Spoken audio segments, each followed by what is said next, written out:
Bryant can tip it. Bryant with the save. Oh, you got to get a shot here. Final seconds. Bryant for the win. Bang!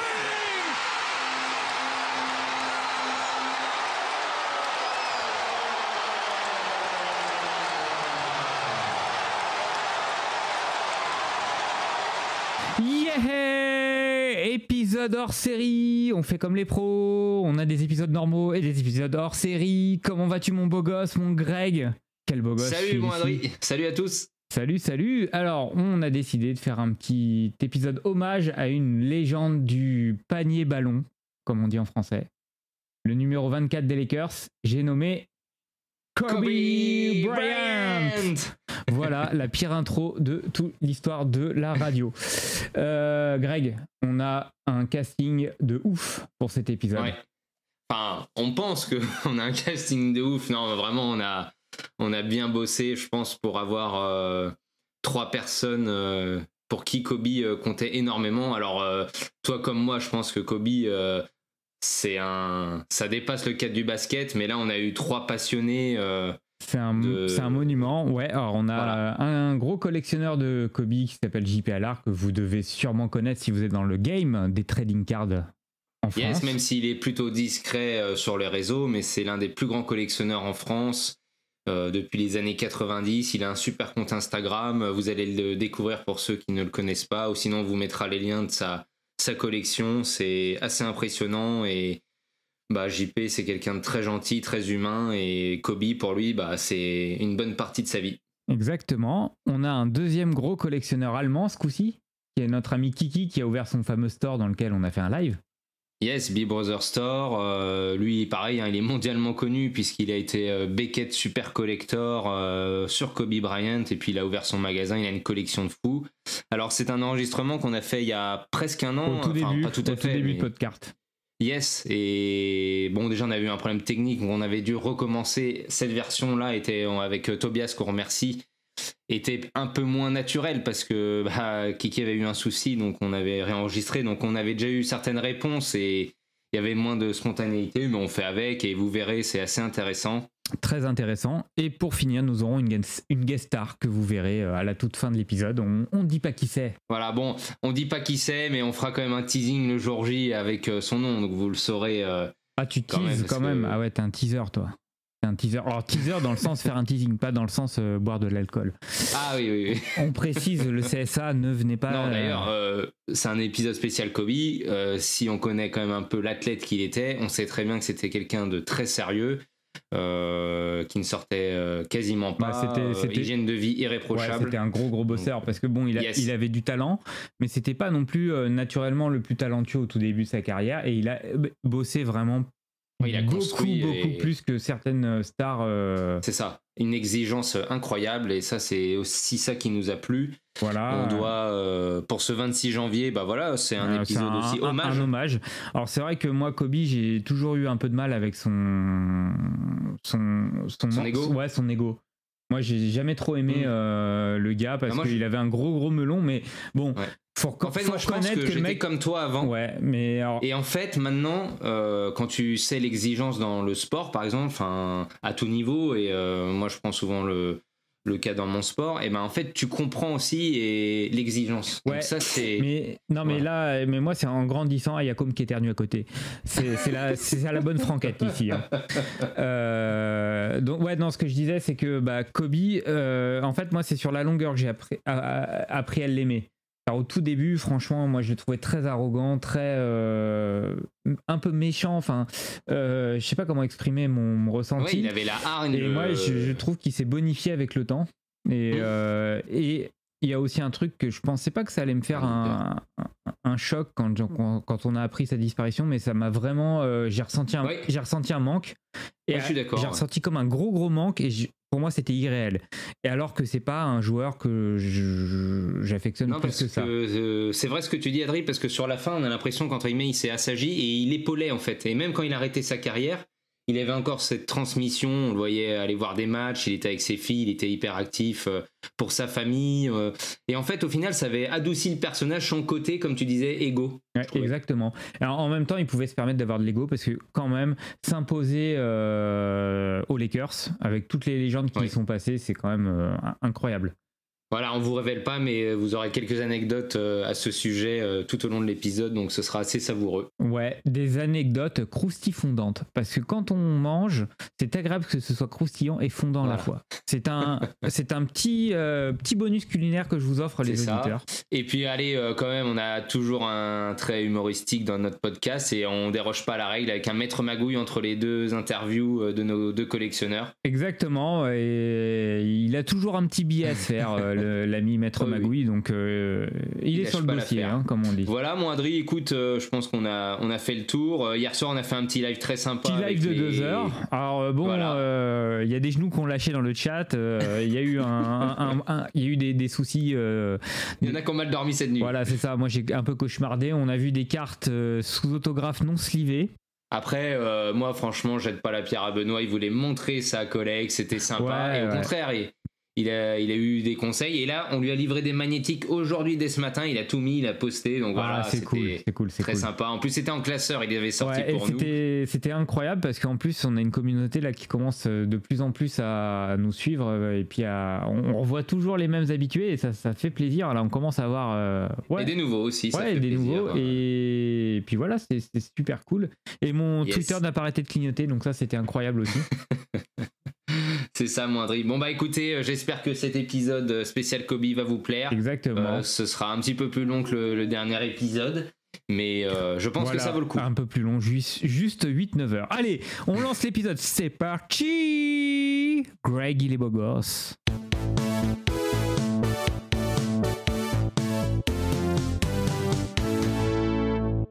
Alors ça y est, nous sommes avec JP, donc notre invité pour l'épisode spécial Kobe. On est vraiment fiers de te recevoir. Donc Adrien n'est pas là à mes côtés aujourd'hui, ce qui fête ses 22 ans, le jeune. Bon anniversaire. Voilà. Et parce qu'en fait, on estime que tu étais l'un des plus grands collectionneurs en France, que t'es pas forcément connu, tu es dans l'ombre et c'est ton choix.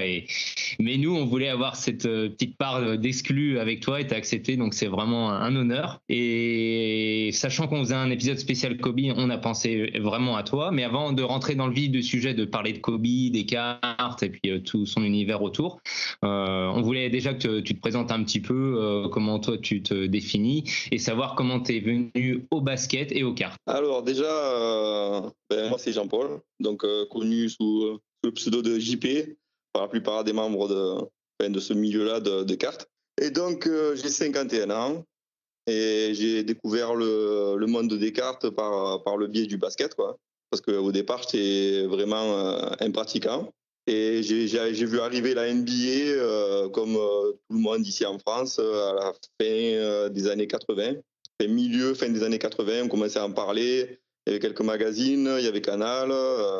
Et voilà, donc ça a commencé comme ça. Et en étant abonné à un magazine de basket, qui était Sport Action ou un truc comme ça, j'avais reçu une première boîte de cartes. Et c'est là que je suis tombé dedans. Mais sans plus au départ, quoi, parce que j'aimais bien l'objet. Mais c'est resté sur mon étagère pendant un moment, quoi. Et je me suis pas trop... j'aimais bien l'objet, mais sans plus, quoi, tu vois. Yes. Et c'est après qu'est arrivé toutes les cartes françaises et tout, c'est là que je commençais à m'y intéresser. Et après, bien sûr, quand je suis retourné aux États-Unis, parce que, comme tu sais, j'ai des origines américaines, c'est là où c'est que vraiment je suis rentré dans le truc. Et voilà, après, ça a accéléré. Et puis après, ça a accéléré ici aussi en France. Et voilà. Ouais, donc tu dis origine américaine, donc côté du Texas, c'est ça ? C'est ça, j'ai mon grand-père qui était américain. Super. Et alors les cartes, donc toi tu découvres, donc tu as le côté basket, le sport, tu parles de sport action et c'est vrai que tu m'en avais déjà parlé. Et aux États-Unis, tu avais déjà vu des choses autour des cartes ou c'est d'abord quand même en France que tu as découvert l'objet? Non, c'est vraiment en France que j'ai comme je t'ai dit, c'est en m'abonnant à ce magazine que j'avais reçu ces cartes. D'accord. Avant ça, je m'étais pas du tout intéressé, tu vois. J'étais vraiment dans la pratique du sport avant tout, quoi. Yes. Et après, il faut se rappeler qu'à l'époque, on n'avait vraiment pas vu de France, quoi. On n'avait vraiment pas d'image de la NBA. C'était très, très rare. Même à l'époque, quand Canal a commencé, c'était un petit résumé de 55 minutes, il me semble, sur un match par semaine. C'était vraiment pas. Donc, c'était à l'époque, on s'enregistrait les cassettes. Les cassettes, elles tournaient, tu vois. Parce que pas tout le monde avait Canal. C'est ça. C'était La fameuse passoire. Voilà. Yes. Et alors, tu étais du côté de Marseille, tu m'avais parlé d'un magasin Magic Universe, c'est ça? Ouais, Magic Universe, mais c'est arrivé beaucoup plus tard, là, déjà. C'était déjà milieu des années 90, tu vois. D'accord. Donc, oui, donc ça commence à se développer. Après, c'était un magasin qui faisait un peu tous les comics, un peu, tu vois, il vendait des cartes de basket parmi tant d'autres choses, tu vois. Il était obligé un petit peu de varier, comme faisait dans certains magasins parisiens. Ouais, et déjà, c'était dur de vivre comme ça. Oui, voilà. Et apparemment, il est revenu là. Il est sur un des gérants est revenu qui a ouvert Magic Collector. D'accord, je suis pas du tout au courant là. Je t'avoue que je suis sorti carrément du cercle de. Yes. Être disparu. on y reviendra, mais il a une boutique en fait, si j'ai bien compris, hein, ça c'est moi qui l'avance, mais si j'ai bien compris, à côté du Vélodrome, il y a comme un centre commercial, et en fait il a ouvert Magic Collector, et il vend des cartes, et je crois que c'est un ancien des gérants de cette boutique. Possible. Yes. Donc voilà, et on le suit un peu sur les réseaux, on lui redemandera, mais je crois. Donc c'était pour la petite anecdote que je vais en parler. Et alors donc tu disais années 90, donc là pareil, tu fais quelques allers-retours aux États-Unis, et là la NBA prend une ampleur incroyable en France parce qu'il y a les fêtes Jordan. T'as suivi ça? T'avais une équipe particulière ou? Au départ, on s'est pris la gifle. Moi, comme je te dis, au départ, c'est Canal, quoi. C'est tous ces matchs qu'on suivait, qu'on regardait, on usait les cassettes à force de les regarder. C'était vraiment, à l'époque, en tant que basketteur, c'était vraiment un autre monde, c'était des extraterrestres. Et c'est d'ailleurs ce que tu peux voir quand tu vois les matchs de la Dream Team en 92, où tu as les gars qui regardent les matchs et qui prennent des photos, quoi. Je veux dire, t'imagines que c'est des professionnels et ils prenaient la Dream Team, ils les prenaient en photo, quoi. Alors qu'ils étaient censés jouer contre eux. C'était complètement, c'est fou, quoi. Et quand il y a eu ce truc de Dream Team, c'est là où c'est que vraiment ça a explosé au niveau mondial, quoi. Ça a été énorme. D'accord. Et nous, bien sûr, moi, quand je suis retourné après vraiment tomber dedans, tu vois, comme ça, aux États-Unis, tu avais des boutiques de cartes dans chaque centre commercial, dans chaque petite ville. Tout le temps, tu avais un magasin de cartes. Donc moi, à l'époque, je regardais dans les pages jaunes. Je feuilletais les pages jaunes parce que tu avais encore des cabines téléphoniques à l'époque. Donc du coup, j'arrivais dans une ville au hasard, une petite ville. J'ouvrais les cartes téléphoniques, j'allais dans les pages jaunes chercher Sport Collectibles, et tu vois. Et je trouvais la boutique du coin et j'allais voir. Mais c'était hallucinant ce que tu avais par rapport à ce que nous, on avait 3 cartes françaises qui se couraient après, tu vois. Et là-bas, c'était bien sûr, tu avais des stands déjà extraordinaires avec. Il n'y avait pas encore tous ces mémorabilia comme il y a maintenant, hein, tu vois. Mais tu avais des superbes inserts, tu avais des trucs que tu voyais pas, quoi. Ouais. Et qui, à l'époque, c'était un coup, mais quand tu vois maintenant ce que ça coûte, on se dit, on aurait dû tout acheter. C'est ça. Ah ouais. C'est un autre monde. D'accord. Et alors, est-ce que tu t'es pris d'une équipe tout de suite, parce qu'on va parler de Kobe, donc est-ce que tout de suite aller vers les Lakers ou c'est quelque chose qui s'est construit au fur et à mesure? Alors les Lakers, c'est l'équipe, si tu veux, qui m'avait le plus enthousiasmé au départ. D'accord. Parce que c'était non seulement ça gagnait, mais il y avait un certain style de jeu que j'adorais, quoi. Tu avais les contre-attaques à tout va. C'était vraiment le basket champagne et ça faisait, en tant que basketteur, ça faisait vraiment rêver, quoi. Tu te disais, ouais, voilà, c'est le jeu qui doit être pratiqué comme ça, quoi. D'accord. Donc au départ, c'était les Lakers. Et puis après, quand j'ai commencé les cartes, ça a été je prenais un peu de tout, tu vois. J'avais pas en fait j'avais pas développé une manière de collectionner. Et je pense qu'on était beaucoup dans ce cas-là où il n'y avait pas encore ce truc de collectionner un joueur ou de collectionner même un set. Où, en fait, on prenait toutes les cartes qu'on aimait bien et on gardait un peu tout, quoi. D'accord. Donc je suis resté un petit peu comme ça jusqu'au moment où c'est qu'il est arrivé un certain Penny Hardaway, qui était un peu la symbiose entre Michael Jordan et Magic Johnson, tu vois. Donc ça a été le premier joueur où je me suis dit, tiens, celui-là, il a quelque chose. Donc je me suis mis un peu à collectionner Penny Hardaway. Ok. Sur quelques années. Mais bon, un rythme qui était bien sûr beaucoup, beaucoup plus lent de ce que tu peux avoir maintenant avec Internet, hein, parce que l'accès aux cartes, c'était envoyer des courriers. Et voilà, c'était échange de courriers. Tu m'envoies ta liste manuscrite des cartes que tu as, moi je t'envoie la mienne.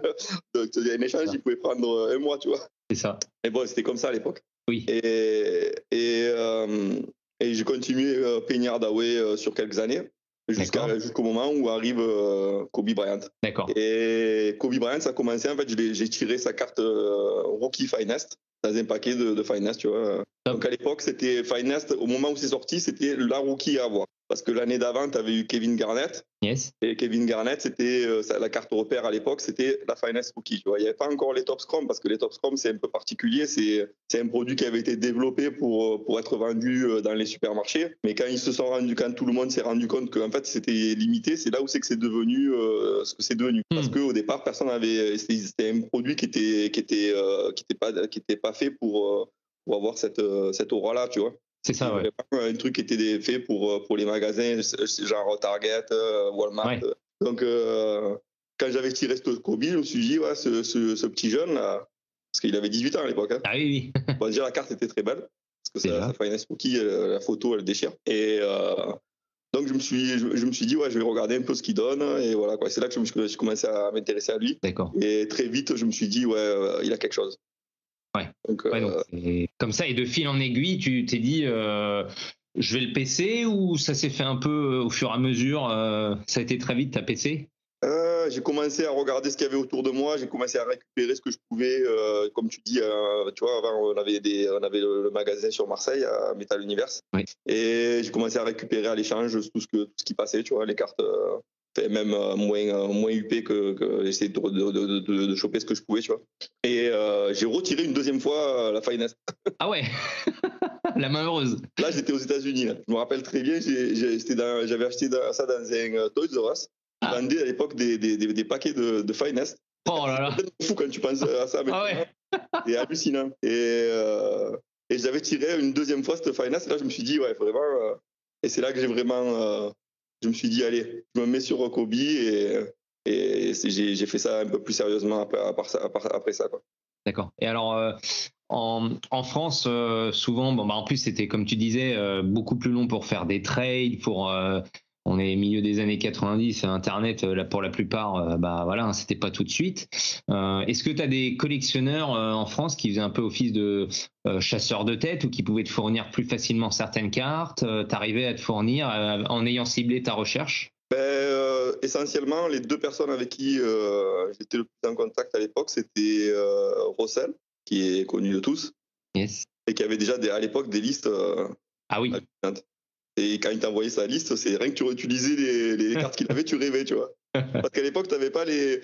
C'est ce qu'on a du mal à imaginer aujourd'hui, c'est qu'on achetait le Beckett rien que pour voir les cartes, en fait. Parce qu'on n'avait pas accès au visuel. Donc tu voyais des noms, tu avais des checklists, mais tu te disais, ouais, cette carte doit être super belle, mais tu n'avais aucun visuel. Donc quand tu voyais arriver le Beckett chaque mois, tu te régalais rien que de regarder, de tourner les pages pour avoir ces fameux visuels et savoir à quoi les cartes elles correspondaient. Tu vois. Ouais, c'est vrai. C'était un peu le comme c'est en fait de l'époque, Rossel. Ouais, c'est ça, ouais.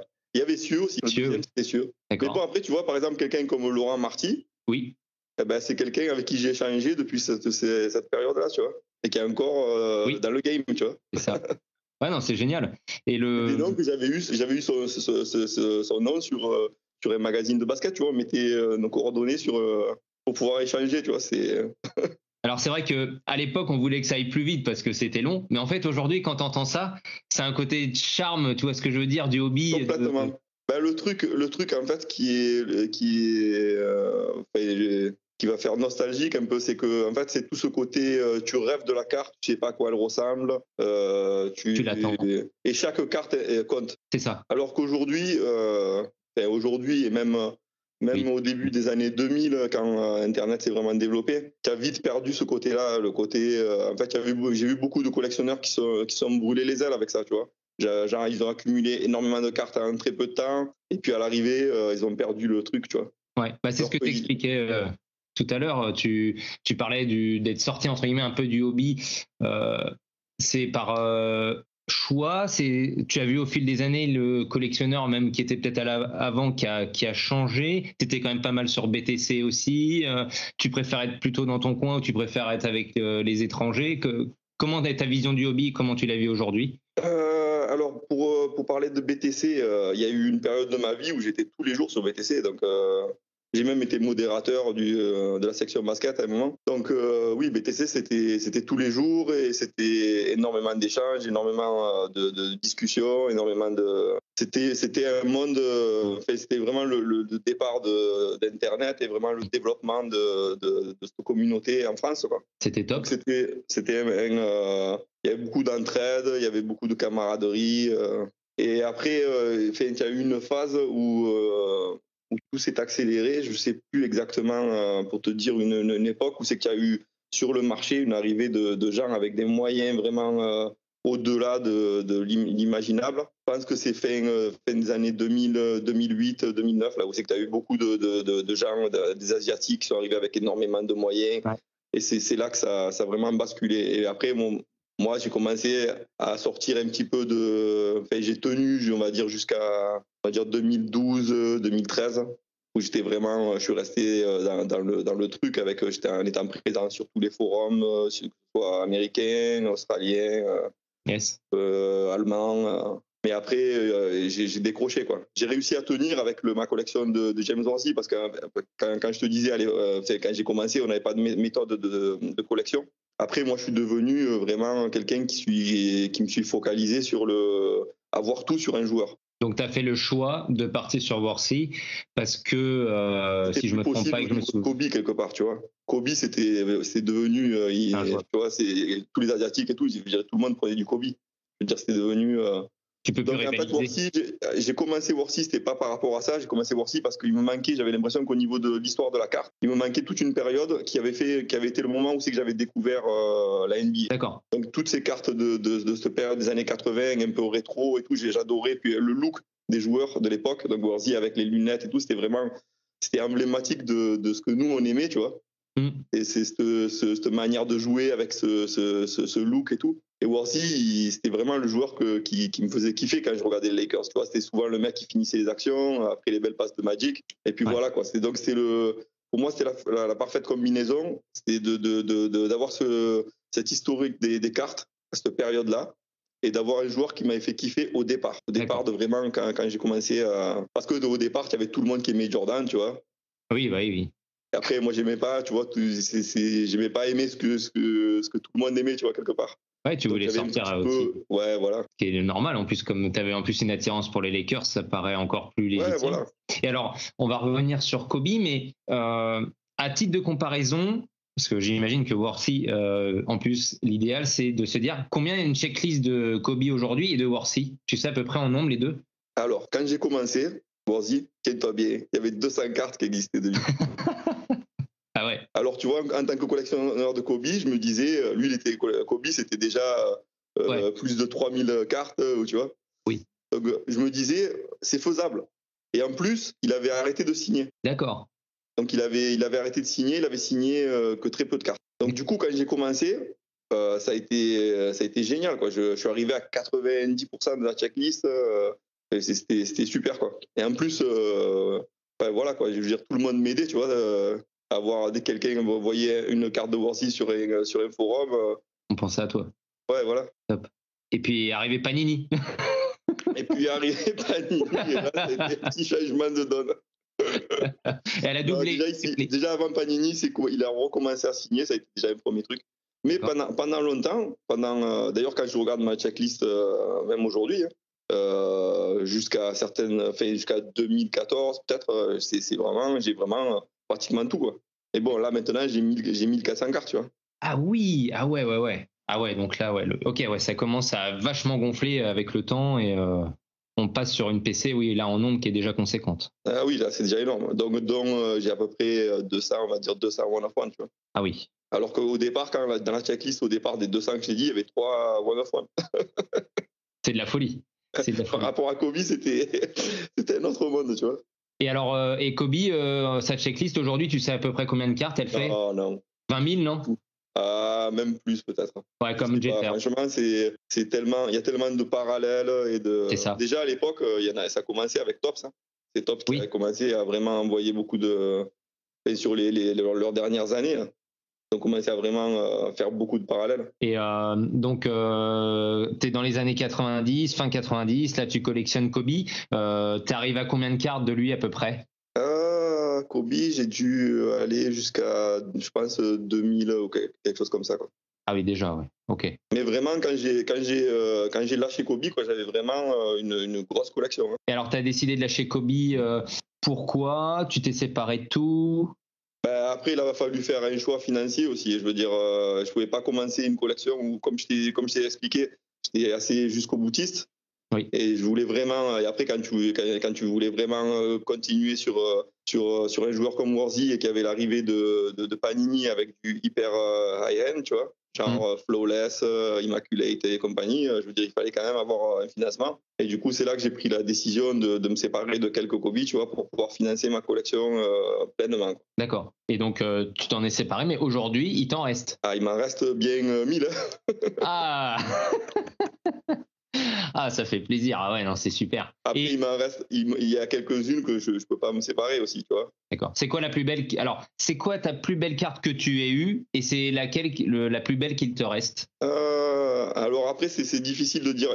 Tu vas avoir la valeur sur le marché. Oui. Et après, le côté sentimental, tu vois. La Finesse, par exemple, la Rookie. Ouais, voilà, celle que j'ai tirée, la première que j'ai tirée, tu vois. C'est après, sentimental. Moi, j'ai toujours aimé cette photo et ce design. Donc, ça restera toujours. Donc, j'ai la version Refractor aussi. Ah, donc, okay. celle-là, c'est le modèle, tu vois, que voilà, j'adorerais jusqu'au bout. Ouais, je comprends. Sinon, après, celle que je me suis séparé, après, je me suis séparé de gros trucs, genre Exquisite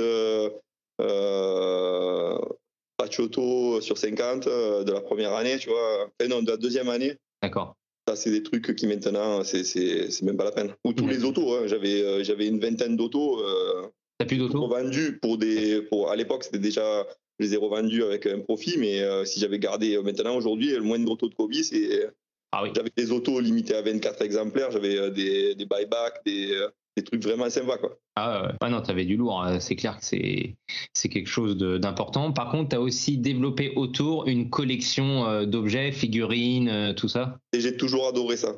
Et ça, par contre, voilà, j'ai tout gardé, quoi. D'accord. Donc j'ai toujours ma pièce avec autant de figurines, de tout de petits objets comme ça que j'ai accumulé au fil des ans, quoi. Et alors, c'est toujours la question. Moi, j'ai eu la question récemment parce que, alors moi, c'est pas une pièce que j'ai dédiée à mon joueur, mais j'ai quand même une bonne partie. Le regard, qu'est-ce que tu penses du regard des gens? Alors, il y a la famille déjà. Comment c'est vécu? Est-ce qu'ils t'ont accompagné depuis toujours? Ils le comprennent ou ils te prennent pour un fou? Et qu'est-ce que tu penses aussi des gens extérieurs? Parce que moi, j'ai eu le cas, par exemple, là, j'avais posté une vidéo de ma petite collection et ça a fait je sais pas combien de vues. Et en fait, il y a des gens, ils disaient ouais, c'est du fanatisme, faut qu'il aille se faire soigner. Est-ce que tu crois que c'est un manque de culture, de compréhension? Parce que moi, si tu veux, par exemple, dans mon pseudo Greg Jeter fan, c'est un truc que j'ai choisi quand j'étais gamin. Tu réfléchis pas. Or, je suis contre le mot fan parce que si tu veux, c'est dire je lui sauterai dessus. Non, au contraire, je suis quelqu'un de respectueux, j'admire la personne, mais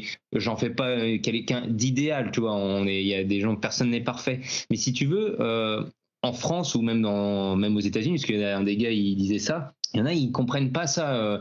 Quelle est notre démarche? Comment tu vois ça? Alors déjà, par rapport, tu as parlé des réactions de l'entourage, de la famille. Alors déjà, moi, je suis quelqu'un de passionné, donc je pense que tout le monde le sait autour de moi. Et si tu veux, ils sont pas du tout étonnés de ma pièce, quoi. Ils sont même, il y a des gens qui, moi, après, je suis passionné aussi de musique. J'ai fait de la musique. J'étais dans un groupe de rock pendant des années, etc. Et si tu veux, dans cette pièce, il y a des gens qui ont vraiment rien à voir avec ce monde-là et qui sont rentrés. Et par contre, j'ai eu l'unanimité, quoi. Je veux dire, il n'y a jamais personne qui m'a dit c'est too much, c'est de la folie, c'est. Super. Non, c'était toujours le contraire. Ça a été trop bien d'aller au bout de ta passion. Oui, il y a des gens aussi, beaucoup même en fait, globalement, mais c'est, comme tu dis, c'est toujours aussi délicat d'autres personnes. Mais comme tu dis, en plus, c'est des gens qui te connaissent et qui t'apprécient, donc ils comprennent ta démarche et ça, c'est vrai que je l'ai vécu. Après, moi, si tu veux le côté fan, je l'assume complètement. D'accord. Mais après, comme tu as dit, je suis quelqu'un de très respectueux, donc je ne serais pas quelqu'un à aller embêter quelqu'un pour lui demander un autographe. Tu vois. Voilà. Oui, en fait, c'est le mot, parce qu'il y a un gars, il disait fan, mais il a repris la typologie du mot et qui dit fanatique. Et oui. c'est trop en fait poussé par rapport et je pense que notre démarche elle est pas comme ça. Par exemple, si je disais moi c'est le joueur qui m'a fait rêver, qui m'a fait lever la nuit, qui m'a fait aimer le baseball, les Yankees, et ça je voudrais en reparler avec toi. Les valeurs qui vont avec, c'est ça qui est important. Voilà, et en plus tu vois, moi depuis 2014 qu'il a arrêté sa carrière, j'ai un petit manque, c'est plus la même saveur. Je me fais plaisir, j'aime mon équipe. Mais en fait, je me suis dit, mais ouais, ce joueur-là, en fait, je vais moins me lever peut-être la nuit, j'ai moins le petit truc. Je me suis dit, bah ouais, en fait, t'avais visé dans le mille, c'était lui. Moi, j'ai toujours ça par rapport à Kobe. C'est sûr que Kobe, ça va être dur de le remplacer. Mais avant ça, j'ai eu ça avec aussi Magic Johnson et avec toute cette première génération que j'ai kiffé, tu vois. Tu te dis, ouais, il va jamais arriver quelqu'un pour. Et puis il y a toujours un autre qui arrive à te faire rêver à nouveau. Et puis après, moi, je suis attaché aussi. Toi, tu es attaché à une franchise comme les Yankees qui est vachement, qui a une histoire très très riche. Moi, les Lakers, c'est pareil. Je veux dire, t'as une tradition, t'as une philosophie de jeu auquel j'adhère complètement et qui se transmet, même si à ce moment c'est un petit peu difficile pour nous. Il y a des périodes. Hein. Ouais. Mais voilà, quoi. Moi, j'adore ce côté tradition. Et j'aime bien quand il y a une franchise où c'est qu'il se passe vraiment quelque chose de génération en génération. Et Kobe, il avait ce côté-là aussi à être vachement respectueux de ce qui était passé avant lui. Et c'est toujours ce que j'ai toujours adoré, ce côté de sa personnalité. C'est le côté que je vais partager avec lui, c'est-à-dire que c'est un historien du jeu. Il a vraiment cette connaissance de tout de tous les joueurs qui sont passés avant eux. Et d'ailleurs, dans son jeu, ça se voyait parce que il avait vraiment tous les moves de plein de joueurs qui sont passés avant, que ce soit. Il y avait une vidéo sur YouTube où tu peux retrouver justement tous les moves qu'il avait pris aux joueurs qu'il avait étudiés, quoi. D'accord. Et même tu as un autre joueur que j'admirais beaucoup, c'était Hakeem Olajuwon, qui avait fait un été, qui avait travaillé avec Kobe et qui disait que c'était vraiment le joueur, avec tous les joueurs parmi lesquels il avait travaillé, qui avait vraiment pris en considération toute sa palette technique et qui se l'était approprié de manière quasi identique, quoi. Il était capable d'acquérir à chaque fois, entre guillemets, le meilleur du joueur et de se l'approprier, quoi.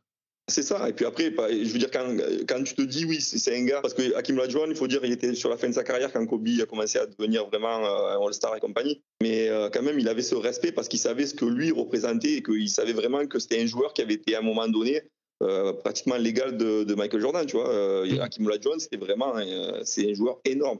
Et en plus, il avait une mentalité de la gagne qui était incroyable. Ah oui, ça aussi. Ça, c'est pareil. C'est un côté que ce Mamba mentality, comme on le dit maintenant, c'est vraiment quelque chose qui a dépassé le cadre du basket, quoi. Ça va être repris dans tous les sports, quoi. Ah, carrément. C'est comme tu as quelque chose, tu vois, comme la passe aveugle de Magic Johnson. Ça a dépassé le cadre du basket. Tu as déjà des gens qui font ça au foot, tu as des gens qui font ça au rugby.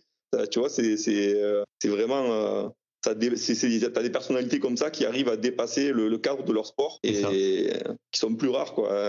Un gars comme Kobe, c'est vraiment quelqu'un qui aura marqué sa génération, quoi. Et il y a un truc, quand je préparais l'interview et puis que je pensais à toi, tout ça, à ton univers, tu sais, il y a un truc que je me disais en rapport quand j'étais gamin. Tu te rappelles le 11 septembre, on se souvient tous où on était ou comment on l'a appris, comment on a été choqués. Et si tu veux, quand il arrive des événements assez importants qui peuvent nous toucher, et tu vois, la mort de Kobe, que ce soit des passionnés de basket, pas que de Kobe, ou toi de Kobe, une mort qui est violente et qui est soudaine et on s'y attend pas. Moi, par exemple, je me souviens toujours quand je l'ai appris, si tu veux, pareil, comme il dépassait le cadre du basket, j'ai eu le moment de, vraiment tu te souviens de ce moment-là, ça a sans doute marqué aussi ta vie et comment tu l'as retranscrit derrière. Est-ce que tu as une anecdote là-dessus suite à cet événement tragique? Parce que faut en parler aussi, hein, c'est quelque chose. Rien que là, le fait que tu m'en parles, ça me donne des frissons, tu vois, parce que je me dis, c'est vraiment, c'est encore présent tous les jours pour moi.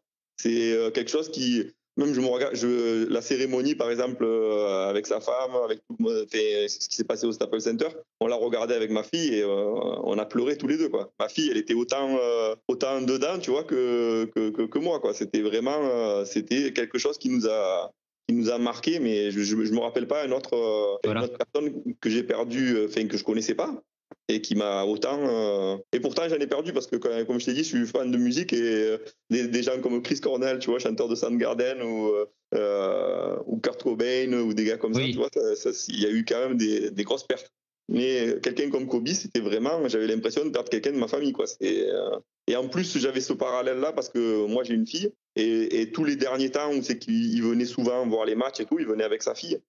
Et le rapport qu'il avait avec sa fille, j'avais l'impression de me voir moi-même avec ma fille, tu vois. D'accord. Parce que ma fille, elle a baigné de toute jeune, elle a baigné dans cet univers-là. Chaque fois qu'on allait aux États-Unis, c'était les matchs, c'était les.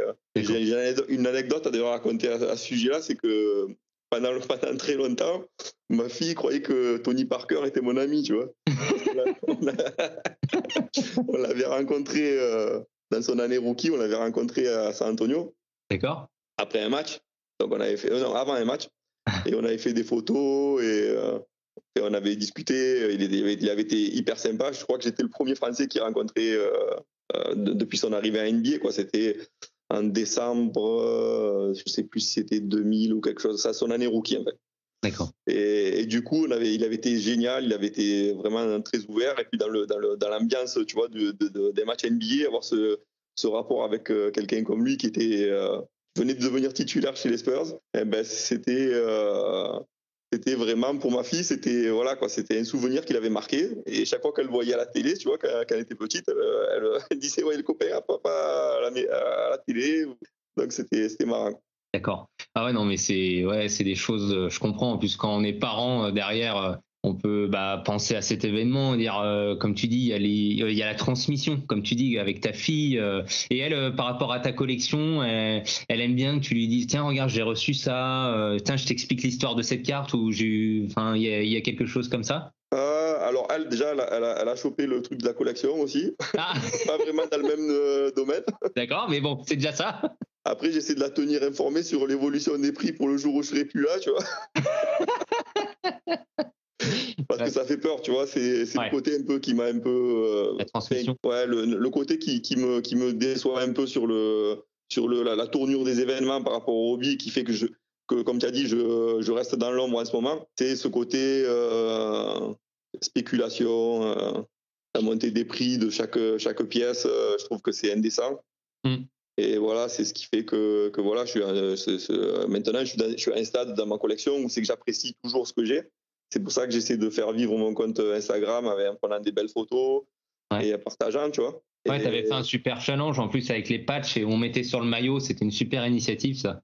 Ouais, c'est cool. Et puis voilà, c'est de vivre ma collection autrement, c'est-à-dire pas en étant dans la consommation à tout prix ou la recherche comme j'ai pu être à un certain moment, où tous les jours j'allais chercher sur tous les sites, etc., etc.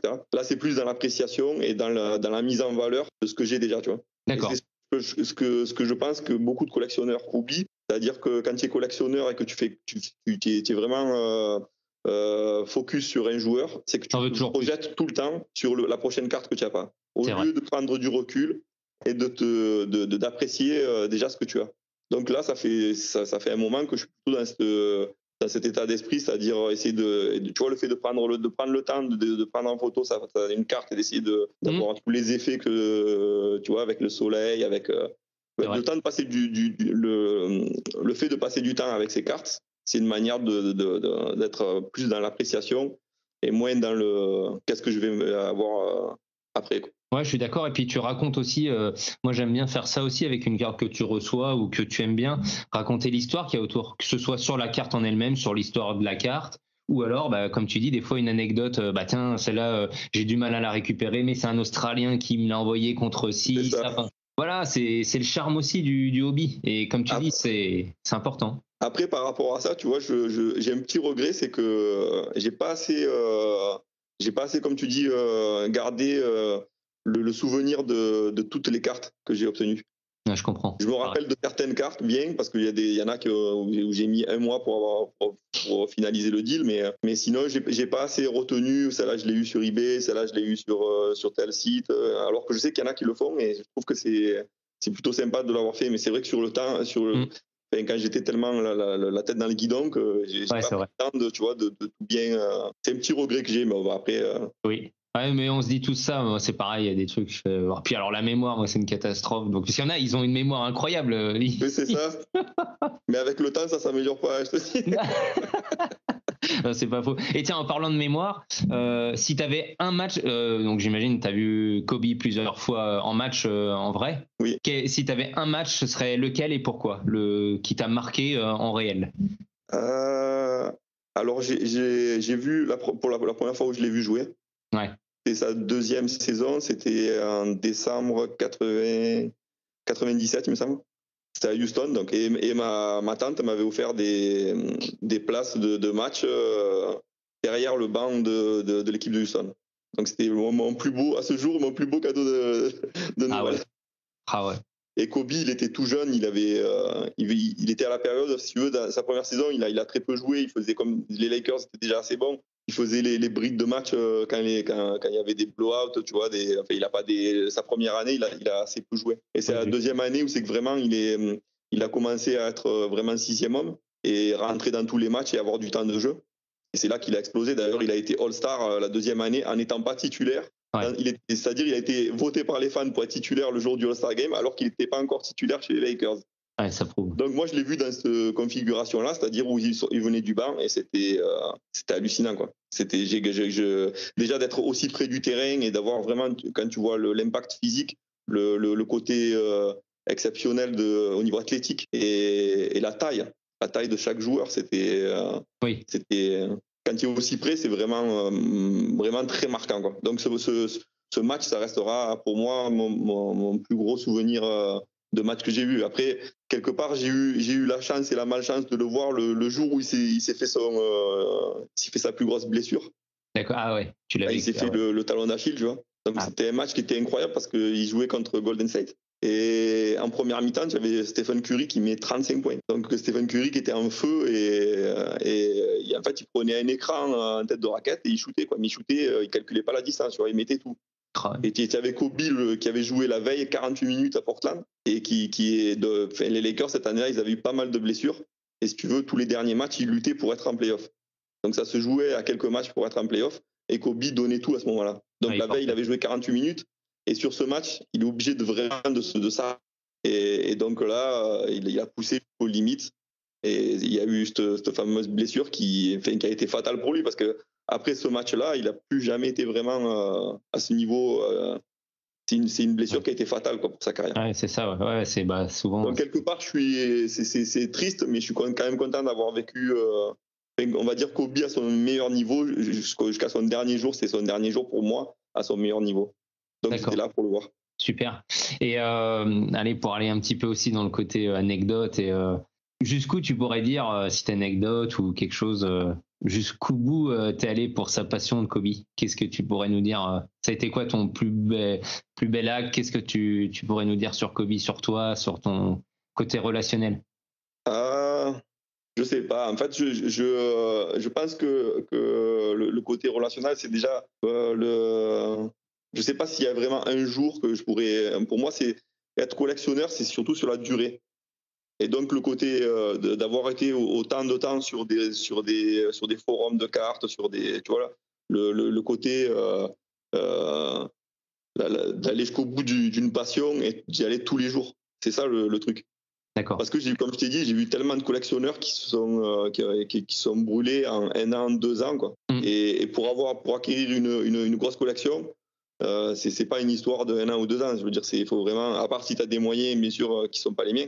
Des moyens illimités, mais après je trouve que c'est moins beau parce que il y a déjà un budget de folie quoi. Ils ont cette facilité à acheter et à l'arrivée je sais même pas s'ils apprécient, tu vois. Non mais en fait c'est exactement ce que tu disais. Je trouve que c'est important d'aller voir ces albums, de les regarder, de dire déjà j'ai de la chance d'avoir ça parce qu'il y a des gens ils pourraient pas l'avoir. C'est clair. Et de se dire mais je suis pas là pour me comparer parce que oui, c'est sûr contre le marché asiatique ou certains Américains, c'est sûr, je peux pas me comparer, donc ça ne sert à rien. Et je trouve que c'est beau aussi dans les deux sens parce que des fois, je vois sur Instagram, globalement, moi j'aime bien partager les cartes des autres et des fois c'est pas donnant, je recherche rien là-dessus. Mais il y en a d'autres, des très gros collectionneurs qui partagent tes cartes. Or des fois, c'est pas un truc de fou pour lui, mais il apprécie aussi les autres et l'objet. Donc tu dis, il y a un peu des deux, et je trouve que c'est important parce que on oublie ça. C'est aussi savoir apprécier la collection de l'autre sans l'envier, et aussi regarder sa collection. Et ça, c'est hyper important. Ça, comme tu dis, aujourd'hui, avec les moyens de fou que certains ont eu, encore plus après le confinement, où là, c'est du délire. Il y a eu ça aussi, c'est vrai, ça a été encore pire. Ça a été une deuxième vague de folie, mais ça n'avait pas été rien que dans le milieu des cartes. Je pense que c'est dans plein de domaines, où je pense au basket, ou tu vois, des marchés comme ça qui ont complètement sont devenus les dingues, sneakers, tout ça. Ouais. Et j'ai pensé à toi aussi parce que The Last Dance, je l'ai regardé, hein, forcément, parce que moi, Jordan aussi, c'était quelqu'un avec qui j'ai grandi. Et t'as une grosse attente du reportage en août là sur Kobe? Ah ben c'est clair, on attend ça avec impatience là. Ça va être quelque chose. Ah, je pense. Après, moi je suis fan du joueur, et je suis fan de la personnalité. Et en plus, je pense que c'est quelqu'un qui a vraiment su évoluer avec le temps. Je pense qu'il a eu ce côté, il était déjà déterminé dès le départ, c'est ce qui a fait sa carrière. Ça, par contre, il a eu cette maturité très jeune de savoir qu'il fallait vraiment plus bosser que tout le monde. Mais après, la personne qu'il est devenu, surtout avec, comme je te disais tout à l'heure, le rapport avec ses enfants, j'ai trouvé génial, quoi. Dans son bouquin, il explique où il s'est dit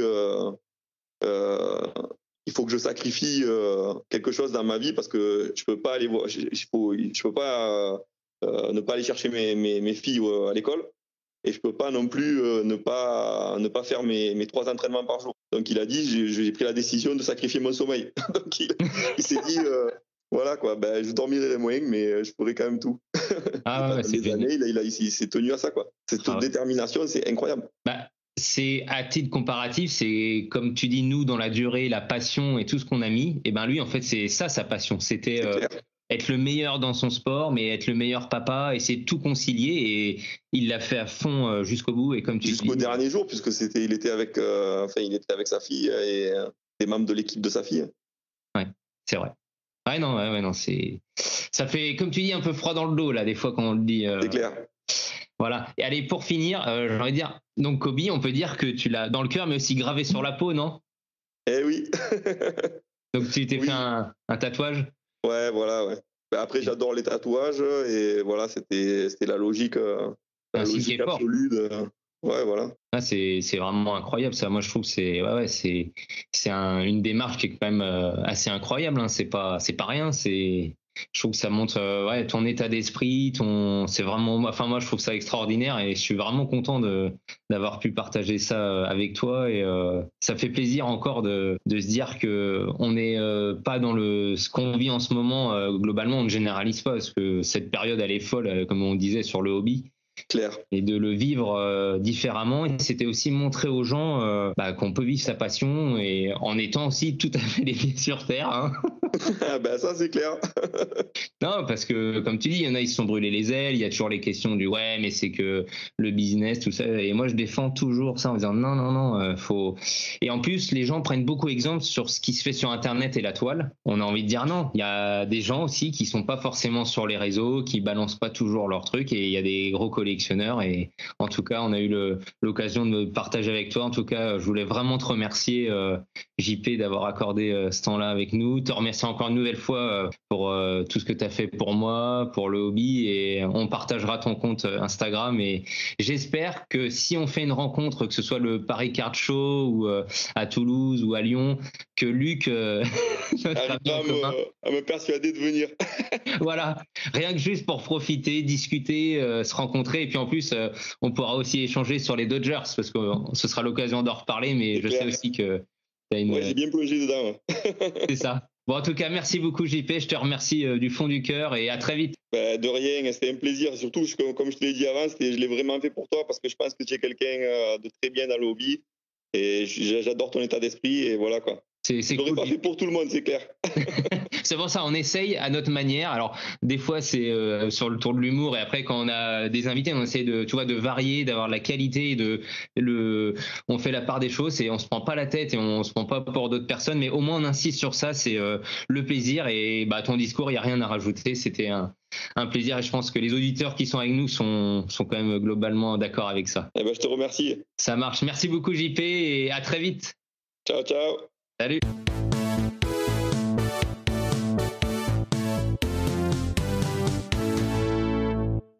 Eh bien voilà, c'est un épisode spécial Kobe et vous allez pas le croire, mais Maître Magouille a absolument tenu à nous appeler.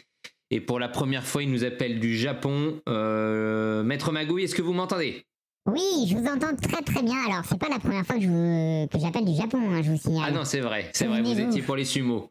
Exactement, les sumo et puis mon restaurant de viande où je fais des viandes. Alors je suis à Kobe, au Japon. Ah bah oui, Bah, forcément.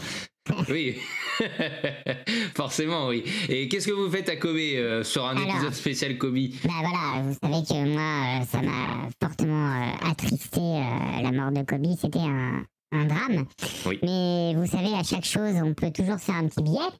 Et je me suis dit, je vais réunir mes nombreuses passions, et notamment mes passions sportives. J'ai inventé un nouveau sport qui réunit mes 3 sports préférés. Le rodéo, non? Le rodéo, le polo et le basketball. Alors vous allez me dire, oh, c'est quoi ce bordel? Eh ben, j'ai inventé le co-basketball. Alors, j'ai inventé une ligue fermée au Japon de 10 franchises où des joueurs sont sur des vaches et ils jouent au basket.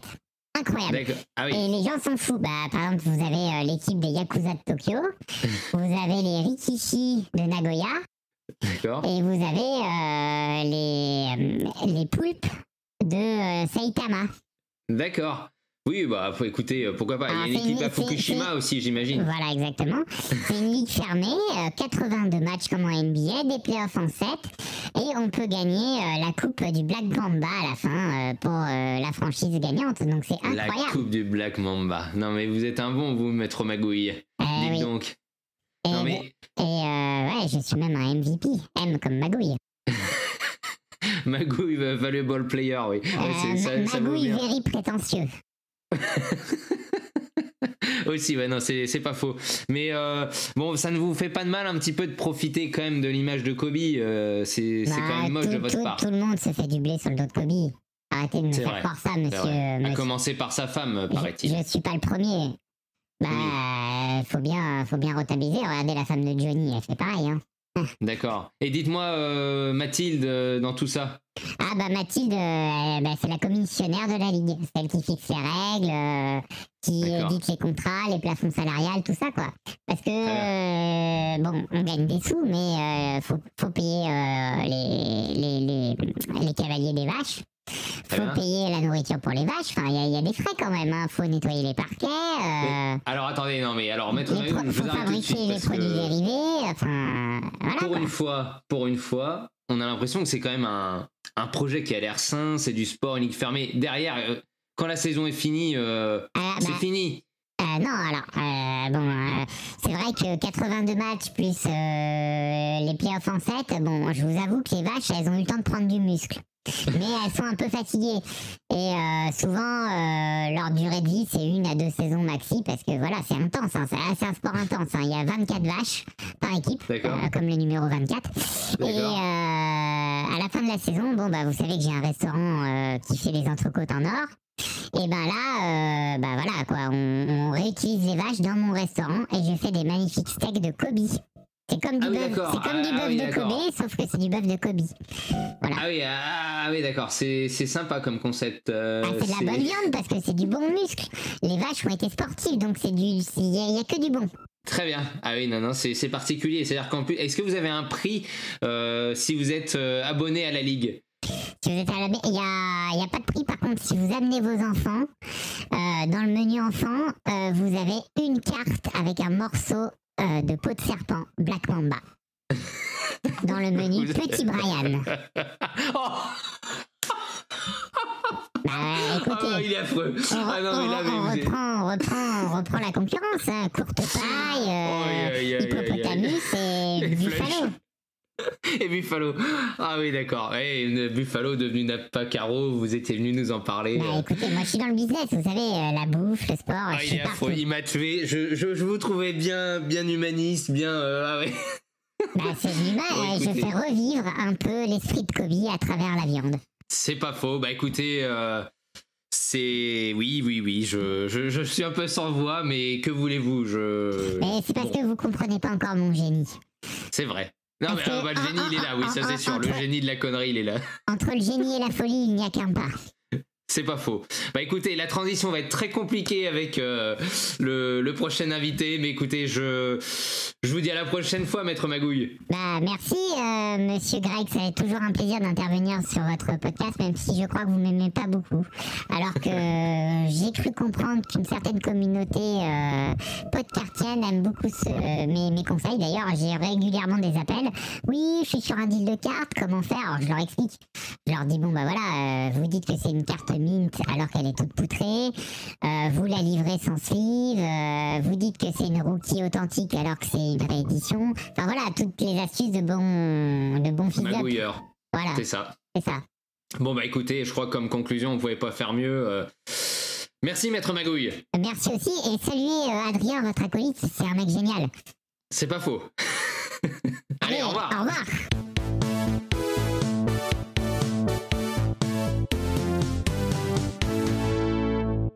Salut à tous, donc nous sommes dans le podcast, nous sommes avec deux invités exceptionnels, dont Christian Beslis qui est très connu sous le pseudonyme de Kiki, et je suis aussi avec mon ami Tobias qui va nous aider et qui nous aide régulièrement dans ce podcast. Salut Tobias. Salut Greg.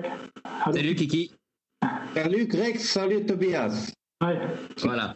Donc pour rien vous cacher, on en est à notre troisième prise, on a eu des petits soucis techniques, mais ça c'est les aléas, c'est le côté amateur, mais ça donne aussi une bonne saveur à cet épisode. Donc du coup, j'aimerais te demander Tobias, pour que tu nous traduises, que Kiki se présente rapidement sur son âge, sa situation, qu'est-ce qu'il collectionne, et savoir qu'est-ce qui l'a amené sur les trading cards. Gerne. Also ich bin ein Sammelkartensammler vom Jahre 97 und ich muss sagen, ich habe angefangen mit Kobe Bryant und bin da sehr leidenschaftlich und passioniert darin. Super. En fait, Kiki a commencé à collectionner en 97 et il a commencé avec Kobe Bryant et tout le jour, il est très très content d'être dans ce hobby et chaque jour, il est en train de grandir sa collection de Kobe Bryant qui a commencé tout petit, mais avec le temps, bien sûr, la collection a grandi et pour lui, c'est le meilleur hobby du monde. D'accord, et donc c'est vrai donc qu'il nous parle de sa passion depuis 1997. J'avais vu une photo assez connue qui avait été partagée par son frère avec un maillot des Chicago Bulls. Je crois savoir que c'était lui. Est-ce que il a une passion pour Kobe Bryant ou aussi est-ce qu'il supporte les Lakers? Das Shirt, da kann ich mich erinnern, das ist vom Jahre 97, 98. Das Shirt haben wir vom Schwarzmarkt aus Bosnien gekauft. Und der Junge mit dem Shirt, das war mein Bruder Ivan. Art is Bullshit auf Instagram. Und er hat früher mit Jordan angefangen. Ich hatte une liebhaber für Kobe, mein Bruder Michael Jordan. Ok, super. En fait, c'est vrai, c'était son frère dans le maillot de Chicago Bulls qui, à l'époque, commençait à collectionner Michael Jordan. Et le maillot, ils l'ont trouvé sur le marché noir en Bosnie. Ils l'ont acheté là-bas. Et par contre, Michael Jordan, il était trop cher. Les cartes de Jordan trop chères. C'est pour ça que son frère Ivan, il a commencé à collectionner Antoine Walker. Et Kiki a commencé avec Kobe Bryant. Et c'était pas les Lakers, il était fan de Kobe Bryant et c'est pour ça qu'il a commencé ce jeune joueur à l'époque. Ok, super. Et du coup, on sait que il est en Allemagne, Kiki, que le hobby est quand même bien installé dans ce pays. Tu peux nous en parler aussi, Tobias, on en a déjà parlé ensemble. Quel regard il a sur les magasins qu'il y avait, donc comment il explique que c'est disparu en Allemagne, que ce n'est pas pris, et pourquoi les compagnies de cartes n'ont pas réussi à accrocher le wagon, à faire une dynamique qui semble plus forte quand même en Allemagne qu'en France. Tatsache, also ich muss sagen, als wir angefangen haben zu sammeln, das war Ende der 90er Jahre, da gab es Sammelkarten an jedem Kiosk zu kaufen. Also da, wo es Zeitungen gab, gab es auch immer Sammelkarten. Nicht mal Sticker, richtige Karten von Fleer, Upper Deck, Collector's Choice. Alors en fait, c'est vrai, dans les années 90, fin 90, il y avait des paquets de cartes à acheter dans tous les kiosques et c'était chouette parce qu'il y avait des flares, des upper deck et tout ça. C'était très très populaire et il y avait aussi Michael Jordan qui jouait encore. Et après, Oui, c'est peut-être aussi avec l'internet ou aussi le fait que la NBA a été plus montrée en télé allemande et que ça a perdu un peu de sa popularité. D'accord. Oui, c'est vrai qu'on avait parlé de ça, des droits télé qui étaient devenus payants, donc une diffusion qui était plus compliquée pour la NBA. Et l'arrivée de Dirk Nowitzki, on en avait parlé sur le premier interview, n'a pas fonctionné. Donc est-ce que Kiki peut nous en parler un petit peu? Also beim Phänomen Dirk Nowitzki kann ich es mir wirklich nicht erklären, wo da der Fehler in Deutschland passiert ist, dass sie ihn nicht gepusht haben. Du musst wissen, ich und mein Bruder, wir waren bei seinem letzten Spiel in Dallas und San Antonio, bei beiden letzten Spielen. En fait, d'abord, il dit l'Allemagne c'est toujours un pays de foot. Et il ne peut pas comprendre pourquoi les Allemands n'ont pas réussi à le pousser un peu plus haut, Dirk Nowitzki. Kiki, il a attendu le dernier match de Dirk Nowitzki à Dallas et San Antonio. Il était là-bas et quand il a vu comment les gens aimaient Dirk Nowitzki, il était comme un dieu. Il était traité comme un dieu aux États-Unis et en Allemagne, c'était pas du tout le cas. Et là, ils ont vraiment raté une grande chance. Et je pense en France, vous avez fait beaucoup mieux avec Tony Parker, par exemple. Vous l'avez montré. Donc pour lui, en France, il pense qu'on a mieux géré la vague de joueurs NBA qu'on a eu, que ce soit, bon, il y a eu Tariq Abdul-Wahad, il y a eu un petit creux, mais il y a eu forcément Tony Parker et les très bons Frenchies derrière. Donc il pense qu'on a un peu mieux surfé et qu'on serait un peu plus présent en termes de NBA. Je parle pas de cartes forcément, mais... D'accord. Oui, vas-y, Tobias. C'était pas une question. Ah, je pensais que c'était une question. Si, non, mais oui, c'est vrai que c'était un peu une phrase en l'air, mais oui, il peut rebondir. Doch, noch was dazu. Ab dem Jahre 2000 mussten wir für Basketball auch bezahlen in Deutschland. Et à l'époque, en fait, dans les années 90, on a pu regarder la NBA dans la télé gratuit. Les finals, c'était toujours gratuit et à partir des années 2000, il fallait payer pour ça. C'était une chaîne télé payante et je pense aussi que pas beaucoup de monde ont voulu payer pour le basket. Et c'est pour ça que ça n'a pas été si populaire en fait. C'est vrai, alors qu'aujourd'hui, quand on voit que ce soit en baseball, la Major League qui vient à Londres, il y a eu la NFL aussi à Londres, elle veut peut-être venir aussi à Paris. En NBA, il y a eu les matchs à Paris et délocalisés en Europe. Donc on pense qu'ils veulent forcément reconquérir le marché européen. Il y a eu des deux côtés, je pense, se louper, mais bon, peut-être que ça va amener d'autres collectionneurs, surtout vu la dynamique de maintenant, je pense qu'il y a quelque chose à faire. Du coup, je voulais revenir avec Kiki sur le fait qu'il ait été élu 2 fois super collector dans Beckett. C'est quand même un passage extraordinaire, parce que très peu d'Européens ont cet honneur. Surtout que c'était il y a quelques temps, donc il y avait moins de réseaux sociaux, il y avait moins Internet. Est-ce qu'il peut nous parler un petit peu de cette aventure, comment c'est arrivé et comment il a vécu l'après, tout ce qu'il y a autour de ce titre? Das war krass. Du musst wissen, ich war schon immer ein sehr passionierter Kobe-Sammler und ich habe sehr viel gemacht, um Kobe-Karten zu kriegen.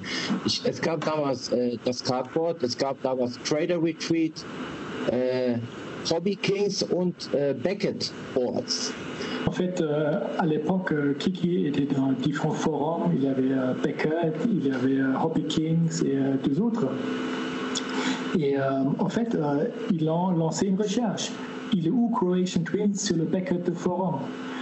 Et il a dit voilà, je suis là. Et il était contacté par Steve Ho de participer en fait comme super collector dans l'issue anniversaire de Michael Jordan. Et voilà. Oui, ils l'ont contacté. Donc, Croatian Wins, c'est aussi son pseudo sur Instagram. Voilà, et Croatian Twins, exactement. Ils l'ont retrouvé. Et du coup, est-ce qu'il. Attends, c'est pas encore terminé. Ah, pardon. Und die haben mich dann angeschrieben, Kiki, wir haben von deiner Kobe Bryant Sammlung gehört, wir wollen dich da drin haben. Ah, c'est top. En fait, bien sûr, ils ont voulu avoir sa collection de Kobe Bryant dans le Beckett, mais après, Kiki a eu l'idée, écoutez, mon frère, Ivan, il a une très très belle collection de Antoine Walker qui est encore meilleure que ma collection de Kobe. Pourquoi pas nous mettre tous les deux dans cette issue de Beckett? Et ils ont dit oui, c'était une très bonne idée, ils ont dû faire une photo et tout, et ils avaient l'article dans le Beckett 2 mois plus tard, et tout en bas il y avait son adresse mail, pour le contacter. Et il y a beaucoup de monde qui a répondu « Ah, c'est magnifique ce que vous faites, on aimerait bien vous aurez quelque chose dans votre adresse. » Et ils ont reçu 38 paquets ou lettres des gens de tout le monde avec des cartes de Kobe, avec des cartes de Anton Walker, avec des félicitations pour la collection et c'était magnifique. C'était en 2006, c'est ça, non? C'était en quelle année déjà? Also ich habe die E-Mail bekommen vom Jahre Dezember 2006. C'était en fait les contactés fin 2006 et c'était la première issue de 2007 en fait. D'accord. Oui, en fait c'est quand même relativement tôt dans l'ère même internet, réseaux sociaux, un peu tout ce qu'il y a au niveau de la hype en ce moment, et je trouve qu'il y a cet esprit incroyable de recevoir 38 paquets du monde entier, et c'est un bel esprit, même si aujourd'hui il y a une autre dynamique, donc ça reflète qu'il y a quand même quelque chose. Et je voulais savoir son ressenti et son jugement sur le Beckett d'aujourd'hui, c'est-à-dire que on a des prix qui des fois sont encore bons sur le marché, mais qui aussi paraissent totalement à côté de la plaque entre guillemets par rapport à eBay.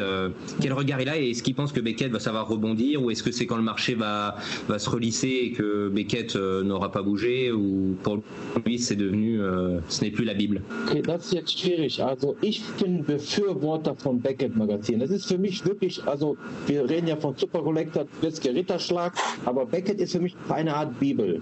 En fait, Beckett c'est la Bible du card collector, on va dire. 90% de sa connaissance ou de ses informations du monde des cartes, on a tous, et qui aussi appris du Beckett en fait. Oui. Et la différence entre eBay, c'est que Beckett, quand c'est imprimé, c'est un journal, ça sort toujours 1, 2, 3 mois plus tard. C'est pas si réactif que eBay, par exemple, où tu as les prix le lendemain ou la nuit, où un joueur il joue très bien, et après, le lendemain, les prix montent. Mais Beckett, ils n'ont pas cette réactivité. C'est clair, et on espère quand même, parce que quand Kiki rencontre un nouveau collecteur, la première chose qu'il donne, c'est des journaux de Beckett pour qu'il apprenne d'abord, avant qu'il parle, avant qu'il commence à collectionner des cartes, il faut d'abord apprendre. Mais on espère que Kiki espère que ça ne va pas disparaître quand même. Parce que oui, bien sûr. Je trouve ils sont peut-être des fois en dessous par rapport à la valeur du marché, mais ce qui est bien, comme il expliquait, c'est que ça va lisser quand même une valeur d'une carte, au lieu que des fois elle va partir à 3 ou 4 fois le prix de Beckett, sauf que quelques jours après elle peut redescendre. Au moins la valeur est plus lissée, et c'est important.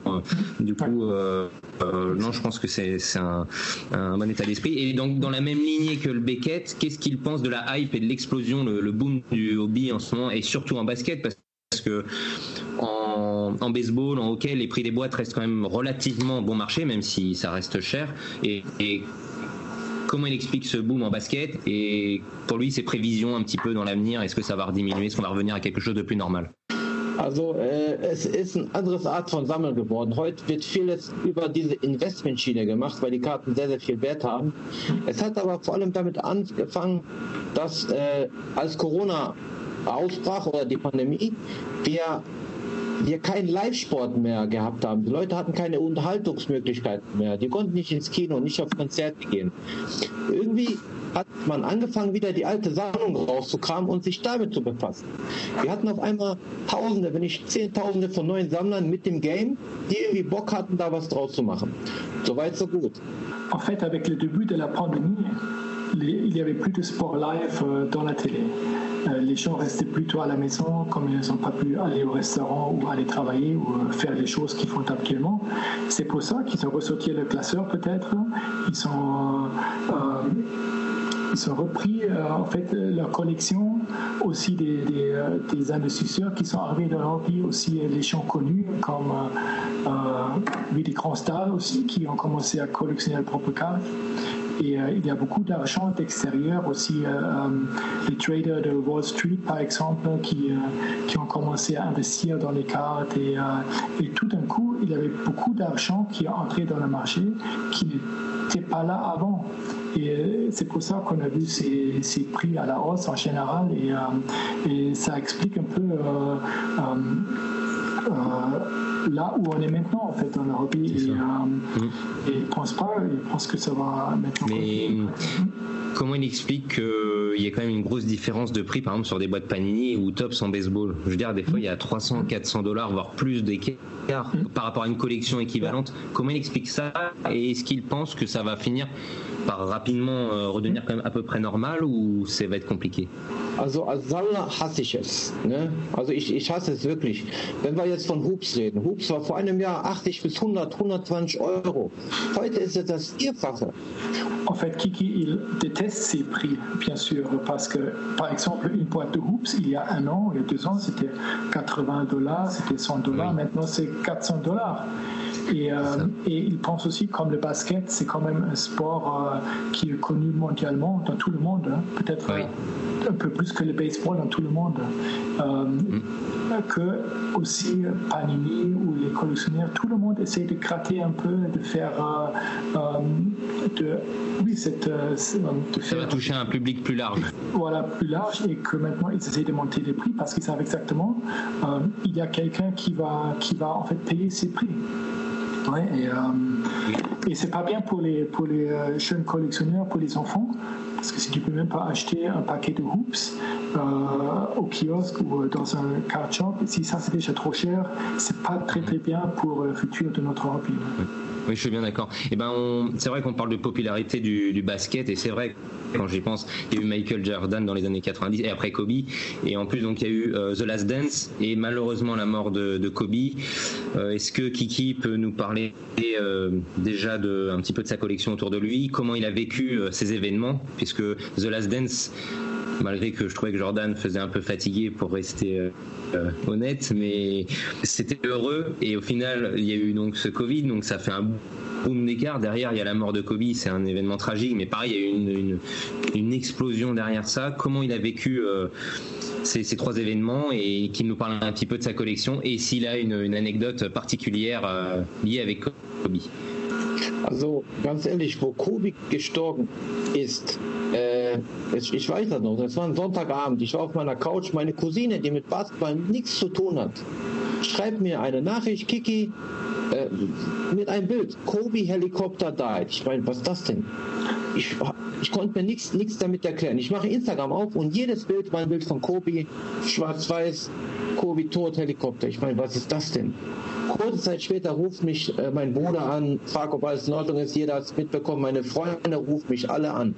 En fait, Kiki, ce jour-là, quand Kobe est décédé, il était assis sur son canapé et il reçoit un message de sa cousine qui ne connaît rien du basket, qui ne s'intéresse pas, et elle a écrit que Kobe est décédé avec un hélicoptère, et Kiki regarde et dit mais qu'est-ce que c'est cette blague? Il ne pouvait pas le croire, et après c'est son frère qui l'a appelé et pour lui dire, et il a vu toutes ces photos en noir et blanc sur Instagram de Kobe, et il était choqué, et il a reçu aussi des appels des autres collectionneurs des États-Unis, et c'était horrible. Et le même jour-là, il a donné un interview pour un journal allemand qui est très populaire, et quand il regarde ces images aujourd'hui, il ne se reconnaît pas, parce qu'il dit j'étais tellement dans un état de choc, et c'était horrible.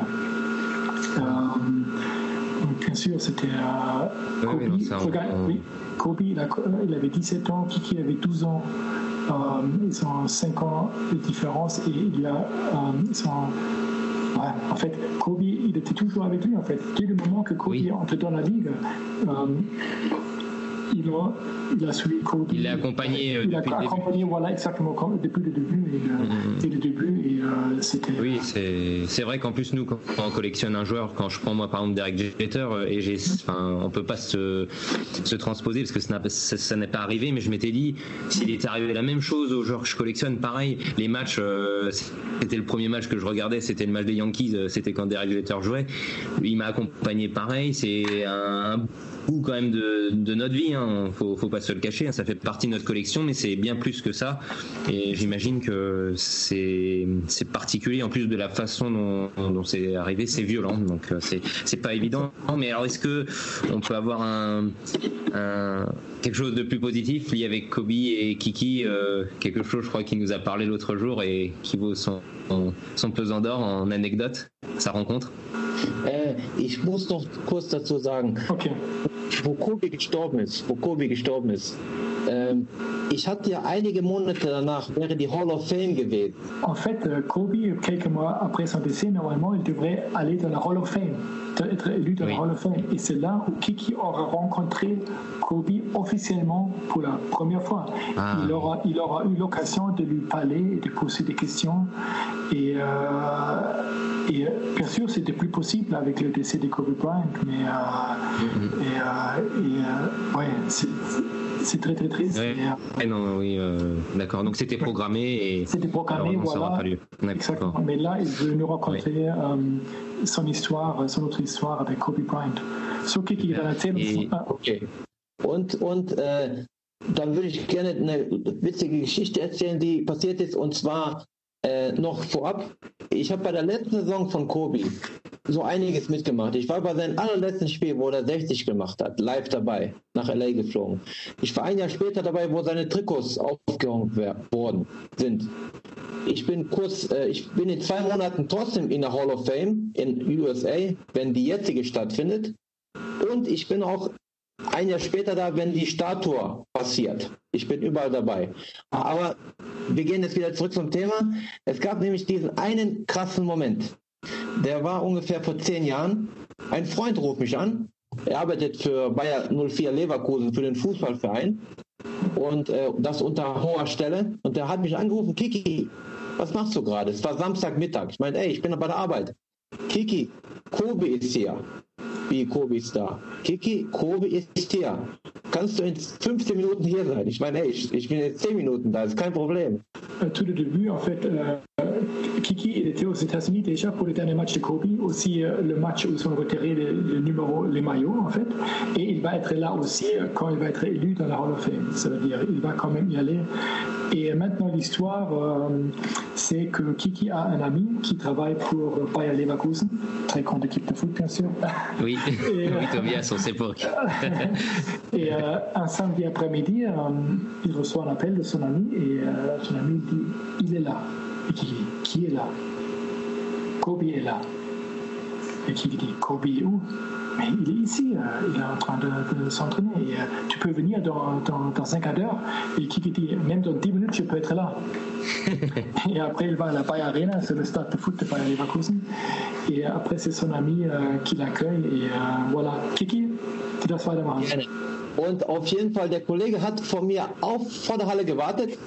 Es war spielfreier Tag und wir mussten in die Tiefgarage runtergehen. Und das war alles so hinter verschlossenen Türen und unten war ein schwarzer Van mit ganz viel Bodyguard. Also, und die haben schon irgendwas abgesichert. Ich wusste nicht mal was. Ne? En fait, quand ils sont entrés, ils ont dû entrer par le garage en dessous. C'est avec son ami, ils sont approchés. Dans le garage, il y avait un van black avec 6 gardes de corps. Et en fait, il a dit que Kiki, c'est le stagiaire. C'est son stagiaire, voilà. Il doit vérifier quelque chose. Et en fait, il a eu l'information que Kobe s'entraîne dans les tout derniers étages du fitness. Et ils sont montés avec l'ascenseur. Et c'était aussi l'année où Kanye West a sorti un album. Et tu as entendu les beats et les passes de musique dans l'ascenseur. Et ils sont montés ensemble. Et pour ne pas croire dans quelle situation elle est, qu'il est tellement proche de Kobe Bryant et qu'il va le rencontrer. D'accord. Et donc, du coup, là. Dann geht die Tür auf irgendwann. Und weiter. Und dann ging die Tür auf und ich war so am Zittern und es war so eine Art Lobby, so eine Art Rezeption vor uns. Und die Tür geht auf, da war Security, aber es kam direkt ein Physio von Bayer Leverkusen kam zu uns. En fait, la porte de l'ascenseur s'ouvre et le physiothérapeute de Bayer Leverkusen qui regarde son collègue et dit: mais qu'est-ce que tu fais là aujourd'hui? C'est samedi, il n'y a pas de match, tu n'as pas le droit d'être là. Oui. Et il dit: ah oui, j'ai oublié quelque chose, il faut que je cherche quelque chose vite fait, mais tu sais que tu peux pas être là. Et c'est qui ça? Le mec il montre ce Kiki et il dit: c'est qui ça? C'est juste le stagiaire. Mais les gars, qu'est-ce que vous foutez là? C'est interdit. Mais et au même moment, il y a le physiothérapeute de Kobe Bryant. En fait, comme Kobe Bryant était déjà là 1 an avant, le physio de Kobe et l'ami ou le collègue de Kiki se connaissaient. Et il a commencé à parler à son ami et à ce moment-là, le physio de Bayer Leverkusen, il a reculé, il n'a plus rien dit. Ils ont discuté, voilà, oui, Kobe Bryant, il s'entraîne ici et tu vas bien, blablabla. Et dans le même moment, Kiki, il voit juste un grand ombre noir s'approcher de sa droite et il tourne sa tête et il voit tout d'un coup Kobe Bryant à 50 cm de lui, voilà, qui est en train d'aller s'entraîner après. Mieux que dans un rêve.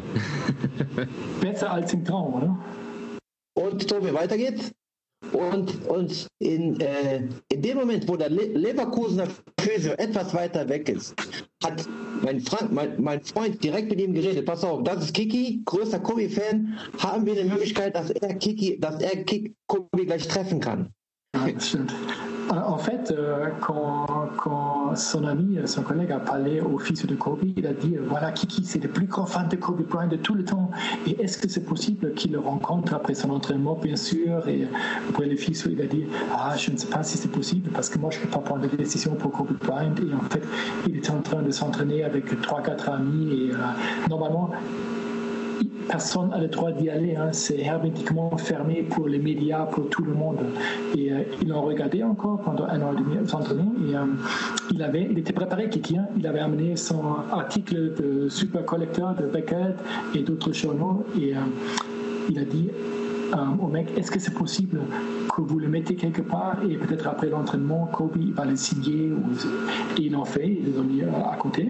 Et Kobe a signé l'article et il a même pris dans la main le super collect article pour le lire 30 secondes et il a signé exactement au milieu et bien sûr c'était le meilleur moment que tu peux avoir comme collectionneur en fait. Ouais. C'est formidable. On demandera à Kiki après pour faire un post sur les réseaux, qu'il nous fasse une photo de cet article avec l'autographe et qu'il nous l'envoie et comme ça on le partagera parce que c'est une pièce, ça vaut même une très belle carte.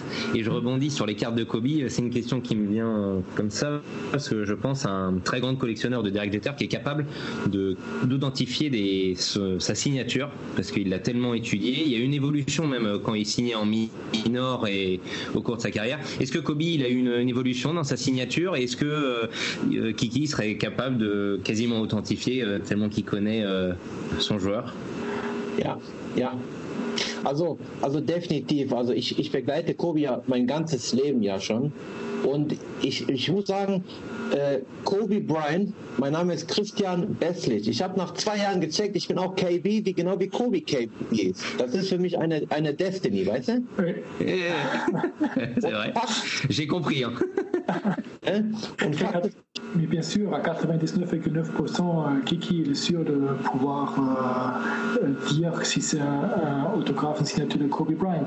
Et ce qui est super drôle, que Kobe Bryant, ça commence avec un K et un B, et Kiki aussi, son prénom commence avec un K et son nom de famille avec un B. C'est vraiment...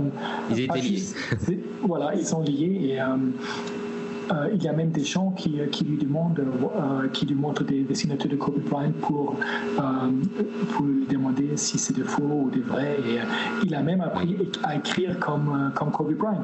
Il sait exactement écrire comme. Bien sûr, il ne le fait pas juste pour lui, mais bien sûr. Il sait très bien. Du coup, je pense qu'on va lui proposer. Il va pouvoir ouvrir sa société de grading dans l'autographe de Kobe.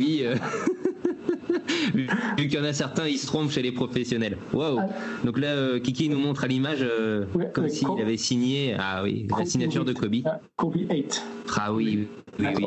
Oui, donc il signe Kobe. Ah ouais, génial. On fera une petite capture d'écran.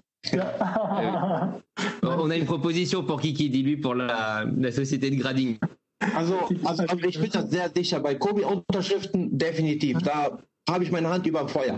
Il est très très sûr parce qu'il a l'expérience. Il a bien étudié. Bon, en tout cas, je vois que le temps file et ça va super vite, 50 minutes déjà, donc on va terminer tranquillement. On pourrait rester, je pense, des heures. Tobias, est-ce que tu peux lui parler? Bon, je sais que déjà à Langfeld, il a fait la fameuse bourse où on aimerait se rendre avec Podcard, donc pour faire un podcast en live et aussi pour voir tout ce qu'il a monté sur place parce que c'est quand même assez phénoménal. Et aussi une petite demande particulière, parce que je sais qu'il a une carte très particulière, la Top 1952 de Mantle, qui m'est chère puisqu'elle fait partie du Big Three en baseball et dans l'histoire de la trading card, est quelque chose qui me passionne particulièrement. Donc est-ce que cette requête est envisageable et qui nous parle un petit peu de sa bourse, de la Mantle, pour terminer? Genau, du musst wissen von der Grundidee, also ich betreibe seit 2008 ein Hotel und ein Restaurant in Langenfeld zwischen Köln und Düsseldorf. Und in der Zeit, auch schon Jahre davor, gab es keine Trading Card Messen in Deutschland. Das Internet hat alles beruhigt, also es war einfach nichts mehr. Und ich bin einer, der aktiv ist im Hobby, der auch sehr viele Sammler zusammentrommelt. So habe ich jetzt gesagt, wir haben die Lokalität. En fait, comme Kiki, il a un hôtel et depuis 2009, il fait la bourse Langenfeld. Et il avait l'idée, comme il aime bien réunir tous les collectionneurs, ils ont commencé en 2009 avec une dizaine de personnes. Et pour comparer, en 2019, pour les 10 ans, ils avaient 400 collecteurs de 14 différents pays. Ça veut dire même de New York, les collectionneurs sont juste venus pour participer à cet événement. Et sans Corona, Kiki leur a fait la plus grande bourse qui aura jamais eu lieu en dehors des États-Unis. Il avait déjà loué une grande salle avec une scène et tout ça. Il leur a parlé avec microphone. Et quand Corona est terminé, quand on a le droit de faire des bourses, il promet il va faire la plus grande bourse. Et ce sera un honneur pour lui que toi, tu as avec la Mantle dans la main, tu traverses, tu marches à la bourse et tout ça. Et voilà. D'accord. Et est-ce que rapidement, il peut nous raconter un petit peu comment il a eu cette carte qui est recherchée mondialement, tout collectionneur, même hors baseball, la veut. Quelle est sa petite histoire rapidement? Es war so, ich war ja, das war Tatsache auf meiner zweiten National in Cleveland. Und du musst wissen, bei Kobe Bryant habe ich alles durch, was ich als Sammler durchhaben kann. Ich habe jede Auszeichnung bekommen, ich habe diesen internationalen Respekt, war sehr zufrieden mit meiner Kobe-Sammlung. Incroyable. En fait, ça a commencé à la National à Cleveland. Sa deuxième National qu'il a visité avec sa collection de Kobe, il était reconnu dans tout le monde, il est reconnu dans tout le monde et il a commencé à s'ouvrir aux autres sports majeurs des États-Unis, le hockey, le baseball, l'American football. Et comme tu as 60% de cartes de baseball à une National et des cartes vintage, et Kiki ne connaissait rien, il ne savait rien. Il a vu toutes ces cartes à une table et il a commencé à parler avec le monsieur pour avoir des informations, pour s'intéresser. Et en fait, cette Mickey Mantle, il a fait un trade, il a eu un trade avec une valeur de $9 000 et quand il a eu la carte, tout le monde est venu le voir pour prendre une photo avec lui, pour le féliciter, que c'est vraiment avec le Honus Wagner, les deux cartes plus importantes et depuis ce moment-là, les derniers 5 ans, il a appris tellement de choses sur les autres sports aussi et il a arrêté à regarder juste la NBA, mais à ouvrir son ressource pour aussi pour les autres je trouve sports que c'est super important parce que dans l'histoire de la trading card, le baseball est quand même un précurseur, c'est quand même vieux, mais pour comprendre dans l'ensemble, que ce soit le marché basket, hockey, les marques, tout ça, je pense que, comme dit Kiki, c'est super important de s'ouvrir sur les 4 sports et de les comprendre, et on comprend mieux les trading cards et son sport aussi, et ça prend tout son sens, son explication. Voilà. Du coup, on va remercier Kiki parce qu'on pourrait rester des heures. On lui donne un rendez-vous à sa bourse. On attend la petite photo avec l'autographe de Kobe sur l'article de Beckett Super Collector. On va mettre des liens, que ce soit à ses réseaux sociaux, sur la bourse. On va tout mettre. Ce sera sans doute dans l'épisode numéro 3 environ. Et on se tient au courant. En tout cas, on le remercie chaleureusement et d'avoir accordé de son temps et sa gentillesse. Yes, vielen Dank für deine Zeit, Greg. Merci beaucoup. Merci Kiki, merci. Thank you very much. Votre time. And I appreciate it. Und vielen Dank euch beiden für ein super cooles Interview, cooles Podcast. Hat mich sehr gefreut. Und wir sehen uns definitiv bei der nächsten Langenfeld-Show. Ihr habt auf jeden Fall einen Platz zum Schlafen. Wir haben auf jeden Fall ein Bierchen zusammen. Wenn nicht, komme ich nach Paris und besuche euch da hinten. Perfekt. Mach's gut, Kiki. Super, danke. Tobias, sur le... Il a dit oui, on se voit à Langenfeld et vous auriez une bière et aussi pour dormir. Et sinon, il vient à Paris si on se voit au Paris. Car voilà. Chaud, on en parlera. Ça marche. Exactement. Ok. Bye bye, Kiki. Thank you very much. Bye bye. Bye. Thank you. Bye.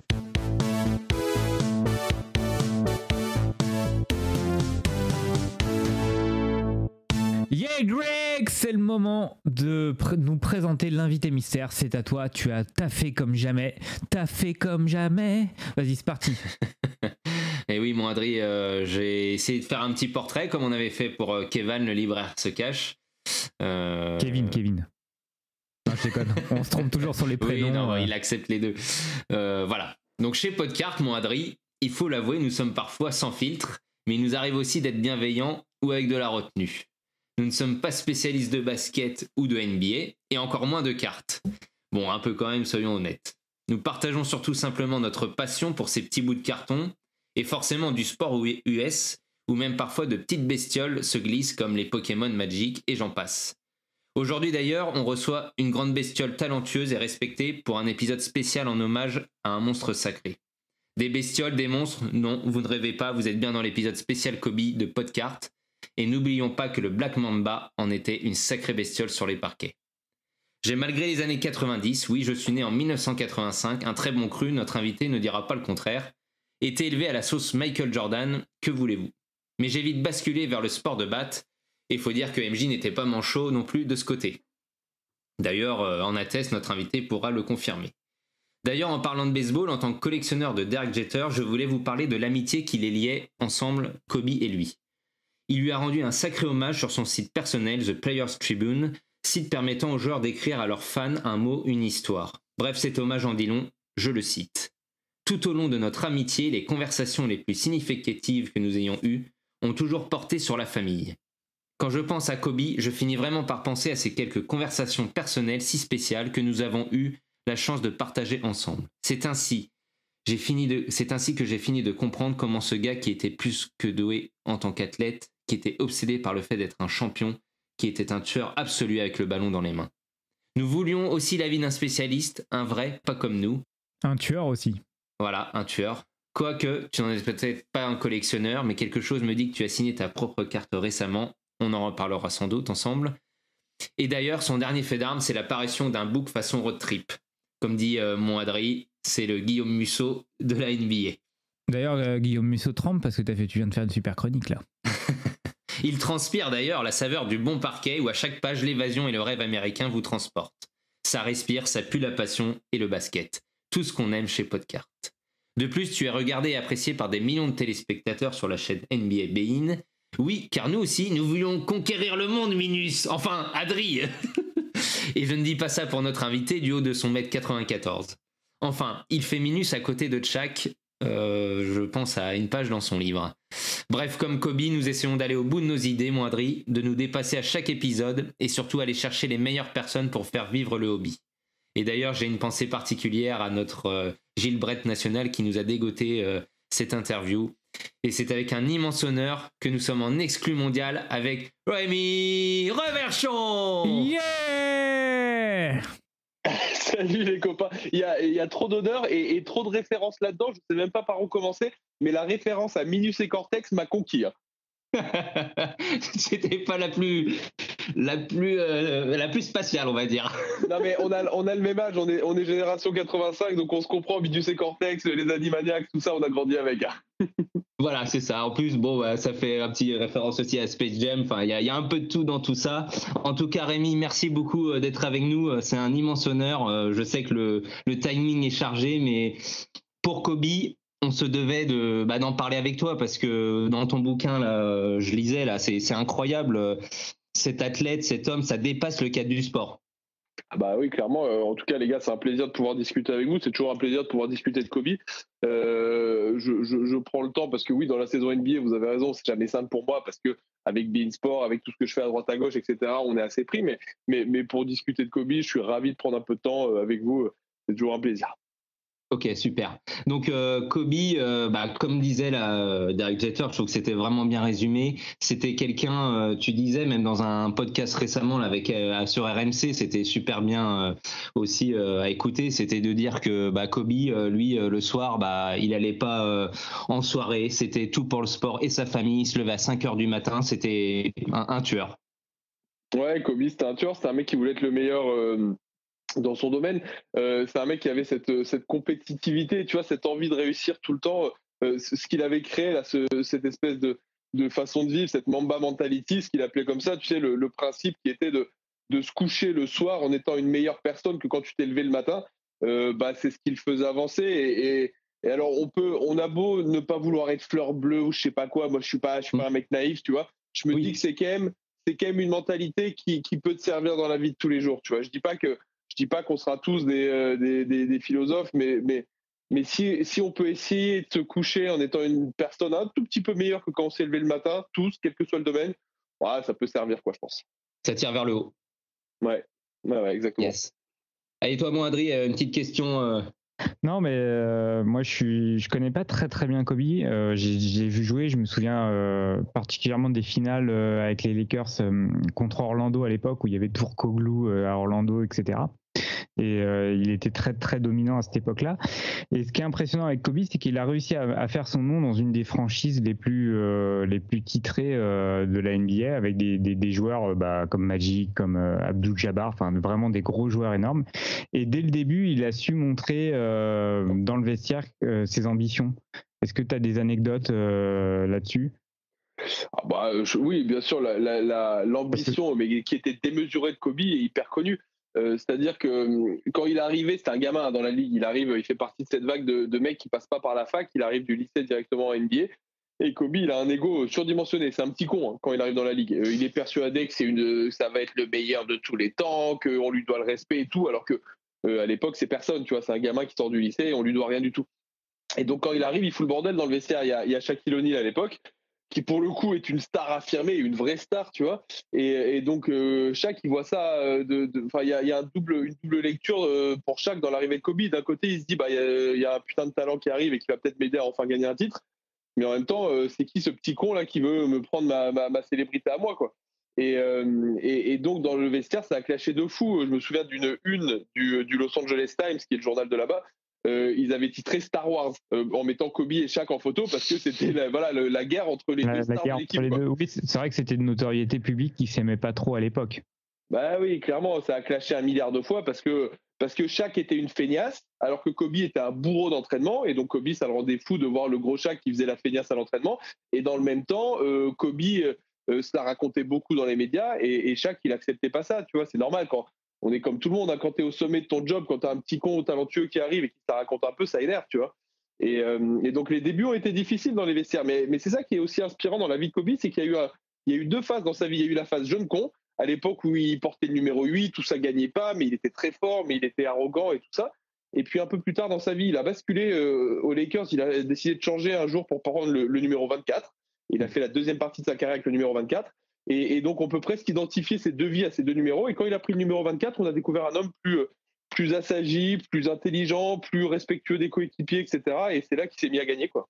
Et c'est quoi qui a fait basculer? C'est le fait d'être devenu père, ou alors est-ce qu'il a endossé le rôle de leader et c'est là il s'est dit attends, faut que je change un peu de mentalité?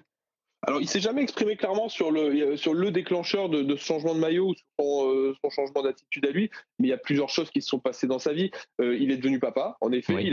Kobe, il avait des filles. Voilà, c'était un girl's dad, comme on dit, c'est-à-dire qu'il était fou amoureux de ses filles. C'était trop cute à voir. Et à côté de ça, il lui arrivait plein de trucs. Il y a eu une histoire dans le Colorado où il a été accusé d'agression sexuelle, jamais reconnu coupable de quoi que ce soit d'ailleurs, mais il a passé une année en enfer où les médias l'ont traîné dans la boue, où lui faisait l'aller-retour en avion sans arrêt entre les matchs et le tribunal dans le Colorado à Denver pour se défendre. Ça a été une période hyper dure pour lui où son nom était traîné dans la boue vraiment tous les jours dans les médias, et je pense que ce sont des choses qui l'ont fait grandir, tout ça. D'accord. Ouais, ça va bien. Et alors, on sent que tu sors Kobe, t'es tout de suite lancé. Est-ce qu'il y a un objet, ou est-ce que nous, alors on est un podcast sur la collection de cartes, est-ce que tu es collectionneur? Est-ce que tu as des objets? Ou je sais que tu avais un jersey signé aussi. Ah bah moi, ma plus belle pièce, c'est ça. Moi, je suis amoureux de Kobe depuis qu'il arrive dans la ligue. En fait, il fait partie, les 3 mecs qui m'ont fait aimer le basket, c'est Kobe Bryant, c'est Shaquille O'Neal et c'est Allen Iverson. Donc je grandis avec lui. Après, moi, j'ai eu la chance de vivre à Los Angeles pendant 3 ans, donc de couvrir Kobe au quotidien, de l'interviewer, etc. Trop cool. Et une fois qu'il a pris sa retraite, pour beIN Sports, c'était en 2017, il est venu à Paris pour Nike, pour son équipementier, et il m'a accordé une interview d'une demi-heure en face à face tous les deux. Et à la fin de l'interview, je m'étais dit, je vais tenter le coup. J'avais un beau maillot de lui, un Mitchell & Ness de collector de son époque de joueur. Et donc, je lui sors le maillot à la fin. L'interview était hyper sympa. J'avais adoré. Il avait été hyper intéressant dans ce qu'il racontait, tout très cool. Et à la fin de l'interview, je lui sors mon maillot et je lui dis, bah, Kobe, voilà, est-ce que ça te dérangerait de me le signer? Et là, il regarde le maillot, il me fait, pas de problème. Et il me prend un feutre, enfin mon marqueur. Et il me signe ce truc, je l'ai chez moi, j'en suis méga fier, avec marqué « To Remy, do epic shit », signé Kobe. Et c'est ma plus belle pièce, tu vois, j'en suis méga fier de ça là. Ah, c'est génial, personnalisé en main propre. C'est encore mieux parce que qu'un simple objet que tu achètes qui est déjà signé, là, en plus, tu as le souvenir qui est rattaché à la pièce. Ah bah clairement, moi c'est pour ça que je suis pas, enfin moi j'apprécie, je suis amateur des objets de collection comme ça, mais je suis pas comme vous un dingue de ça. J'ai pas cette passion ancrée en moi. Mais là pour le coup, comme tu dis, c'est la notion. Tu vois, il est même pas question que j'envisage de vendre un jour ce truc-là. Il y a une notion d'émotion trop forte dans ce maillot, quoi. Bien sûr. Exactement, parce que c'est vrai nous on parle beaucoup des objets qu'on collectionne, qu'on possède, mais on parle pas assez souvent aussi des souvenirs. Les souvenirs sont quelque chose de très important aussi pour les fans de sport ou les passionnés de quelque chose. Et c'est une sorte de petite collection un peu mentale aussi. Exactement. Voilà. Et est-ce que le fait d'avoir Kobe en face de toi, même si tu avais vécu 3 ans à Los Angeles, que tu l'avais déjà eu de visu, mais c'est pas trop dur quand on a quand même la personne, on va dire, dans le sport, dans ce qui nous a fait aimer, même le métier dans lequel il est venu, de l'avoir en face. On arrive à prendre sa casquette de journaliste, de faire abstraction. Alors, c'est une bonne question. Moi, je pense que c'est un truc qui me sert dans mon job, c'est que je suis pas, je suis plus, comment dire en anglais, je suis plus starstruck. J'ai pas cette, tu vois, j'admire réellement personne en fait. C'est-à-dire que demain, tu peux me mettre LeBron James en face de moi, tu peux me mettre qui tu veux, Steph Curry, tu peux me mettre même Michael Jordan en face de moi. Je serais pas en mode, waouh, c'est Michael Jordan, je perds tous mes moyens. Tu vois, ça m'arrive pas. Et donc, Kobe, tu vois, je savais que j'allais avoir mon interview avec Kobe, j'avais pas trop ça, mais bizarrement, c'était quand même l'un des rares mecs. Pourtant, j'ai interviewé LeBron James, j'ai eu la chance d'interviewer des grands joueurs, quoi. Et c'est celui où ça s'est le plus rapproché pour moi de cette petite boule au ventre de là, il y a un gros truc qui arrive, quoi, tu vois. Oui, de pas décevoir. C'était pas forcément, comme tu dis, de l'admiration et de s'écrouler, mais quand même de se dire, là, j'ai la personne aussi. Non, je vois, c'est super comme anecdote, et c'est bon. Et c'est vrai que on est un peu pris par le temps, mais bon, récemment, apparemment, t'as signé ta propre carte. Ça t'a fait quoi? Écoute, j'ai eu la chance de rencontrer votre gourou qui s'appelle Gilles Brett, donc qui est à Toulouse, et qui m'a fait la belle surprise avec c'était Nissar, je crois, qui nous avait fait ça, qui m'avait fait c'est ça, hein, je dis pas de bêtises. C'est ça. Ouais. Qui m'avait fait une très jolie carte à mon effigie. J'ai eu la surprise de découvrir ça en exemplaire ultra limité puisqu'il en avait fait que 16. Il m'a demandé de les signer et pour jouer le jeu, que ça prenne la valeur du truc et émotionnelle du truc. Et je l'ai fait avec grand plaisir. Je suis reparti avec une des cartes et les autres ont été offertes à des passionnés ou certaines d'ailleurs mises aux enchères pour de bonnes causes. Et sincèrement, j'étais plutôt fier. Ouais, c'est un truc, un truc à quoi je m'attendais pas. Ouais. C'est quoi le numéro de carte? C'est une bonne question, ça. Il faudrait que j'aille fouiller. Je me demande si j'ai pas la une d'ailleurs. Il faut que j'aille fouiller. Attends, tu sais quoi, je la retrouve, je l'ai sous les yeux là. Ah non, j'ai la 16. J'ai la 16 sur 16. Ah, 16 sur 16. D'accord. Ouais. J'ai la 16 sur 16, je l'ai sous les yeux. Donc toi, t'en as signé 16. Imagine, par exemple, Kobe qui a dû signer des fois des quantités d'auto astronomiques. Imagine le travail, ce que c'était. Ça devait pas être la même partie de plaisir. Les gars, moi, je peux vous raconter. Alors, je suis très pote avec Nico Batum, par exemple, joueur NBA. Et j'ai déjà assisté à un truc, c'était il y a longtemps, à l'époque où il jouait à Portland. Où j'étais chez lui, il me dit écoute, faut que je passe à Portland, là il y a un truc, faut le faire chaque année, il faut qu'on signe des trucs. Et en fait, c'est qu'ils leur font signer une journée par an à la chaîne, plein de trucs, des ballons, des maillots, des cartes, tout ce que tu veux, parce que c'est des trucs qui vont après offrir, faire gagner, vendre, j'en sais rien, tout au long de la saison. Et donc là, moi je m'attendais à ce que ça dure un quart d'heure. putain, j'aurais jamais dû venir avec lui. On prend la voiture, on arrive. Mais ça a duré 2 heures. Il a passé 2 heures non-stop. Il avait un feutre et il a dû signer, mais je ne mens pas, il a dû signer 1000 trucs, je pense. Ah oui. Des ballons, des maillots, des cartes, et puis il les signait à la chaîne. Il était à l'usine, quoi. C'était impressionnant. C'est le côté rassurant, c'est que c'est lui qui le fait parce que je sais pas si tu as vu la signature de Doncic qui signe Lulu et apparemment ce serait sa mère ou sa grand-mère qui les ferait. J'ai vu cette histoire fantastique. Non, moi je peux témoigner que si vous avez un truc signé par Nico Batum, a priori c'est que c'est bien lui qui l'a signé. Oui. Bon bah écoute, c'est une super anecdote ça. Rémi, on va pas te déranger plus longtemps parce qu'on sait que le timing est serré. On aura peut-être l'occasion de faire un truc un peu plus long ou de se voir plus tard. On tenait vraiment à te remercier d'avoir accepté ce petit clin d'œil pour Kobe. L'épisode va sortir pour le 26. Et si tu as l'occasion de l'écouter aussi, ça vaut le coup parce qu'on a par exemple Jean-Paul Allard qui a un plus gros collectionneur français de Kobe, qui a jusque le tatouage de Kobe dans la peau, et je peux te dire que c'est un super interview et je pense que tu devrais apprécier. Eh ben magnifique, j'écouterai ça avec plaisir, je partagerai le podcast sans problème et c'est un plaisir d'avoir pu discuter avec vous les gars. Merci encore et à très vite. Merci. Salut. À bientôt.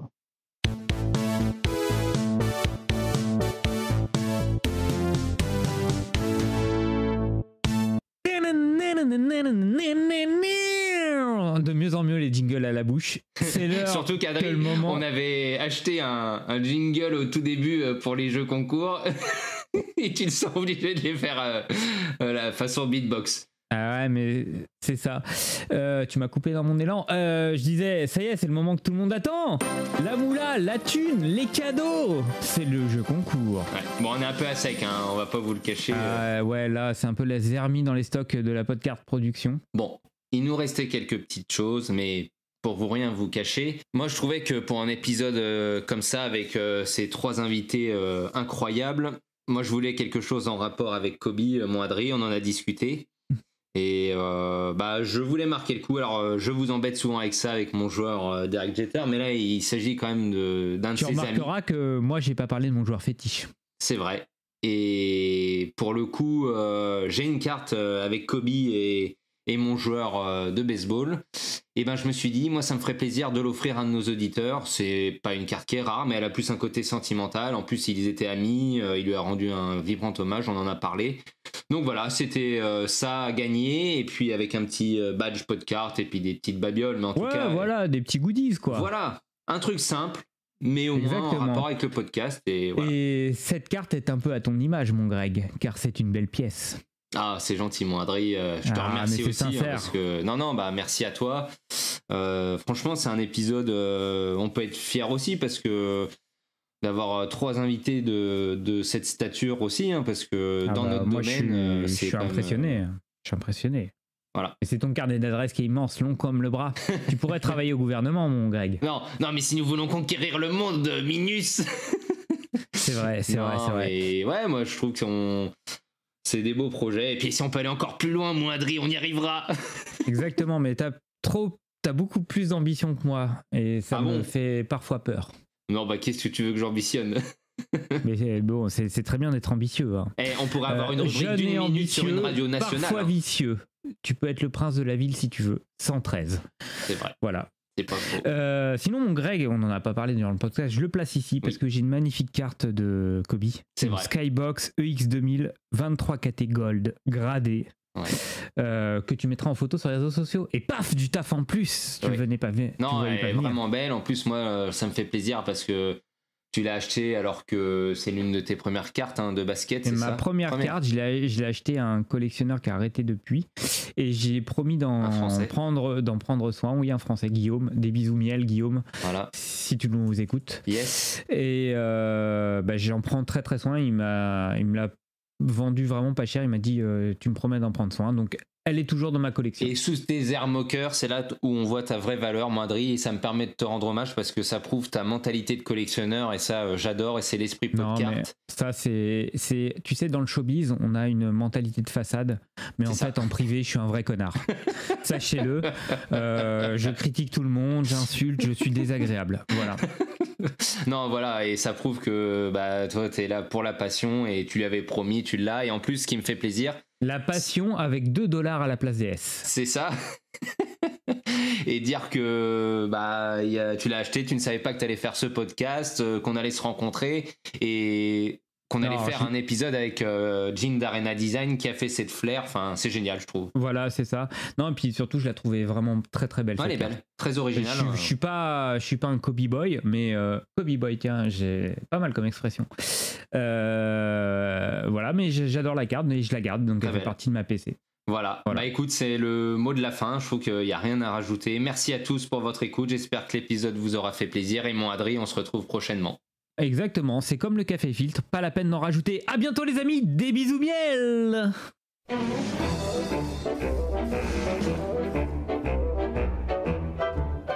Dis Cortex, tu veux faire quoi cette nuit? La même chose que toutes les nuits, Minus, tenter de conquérir le monde.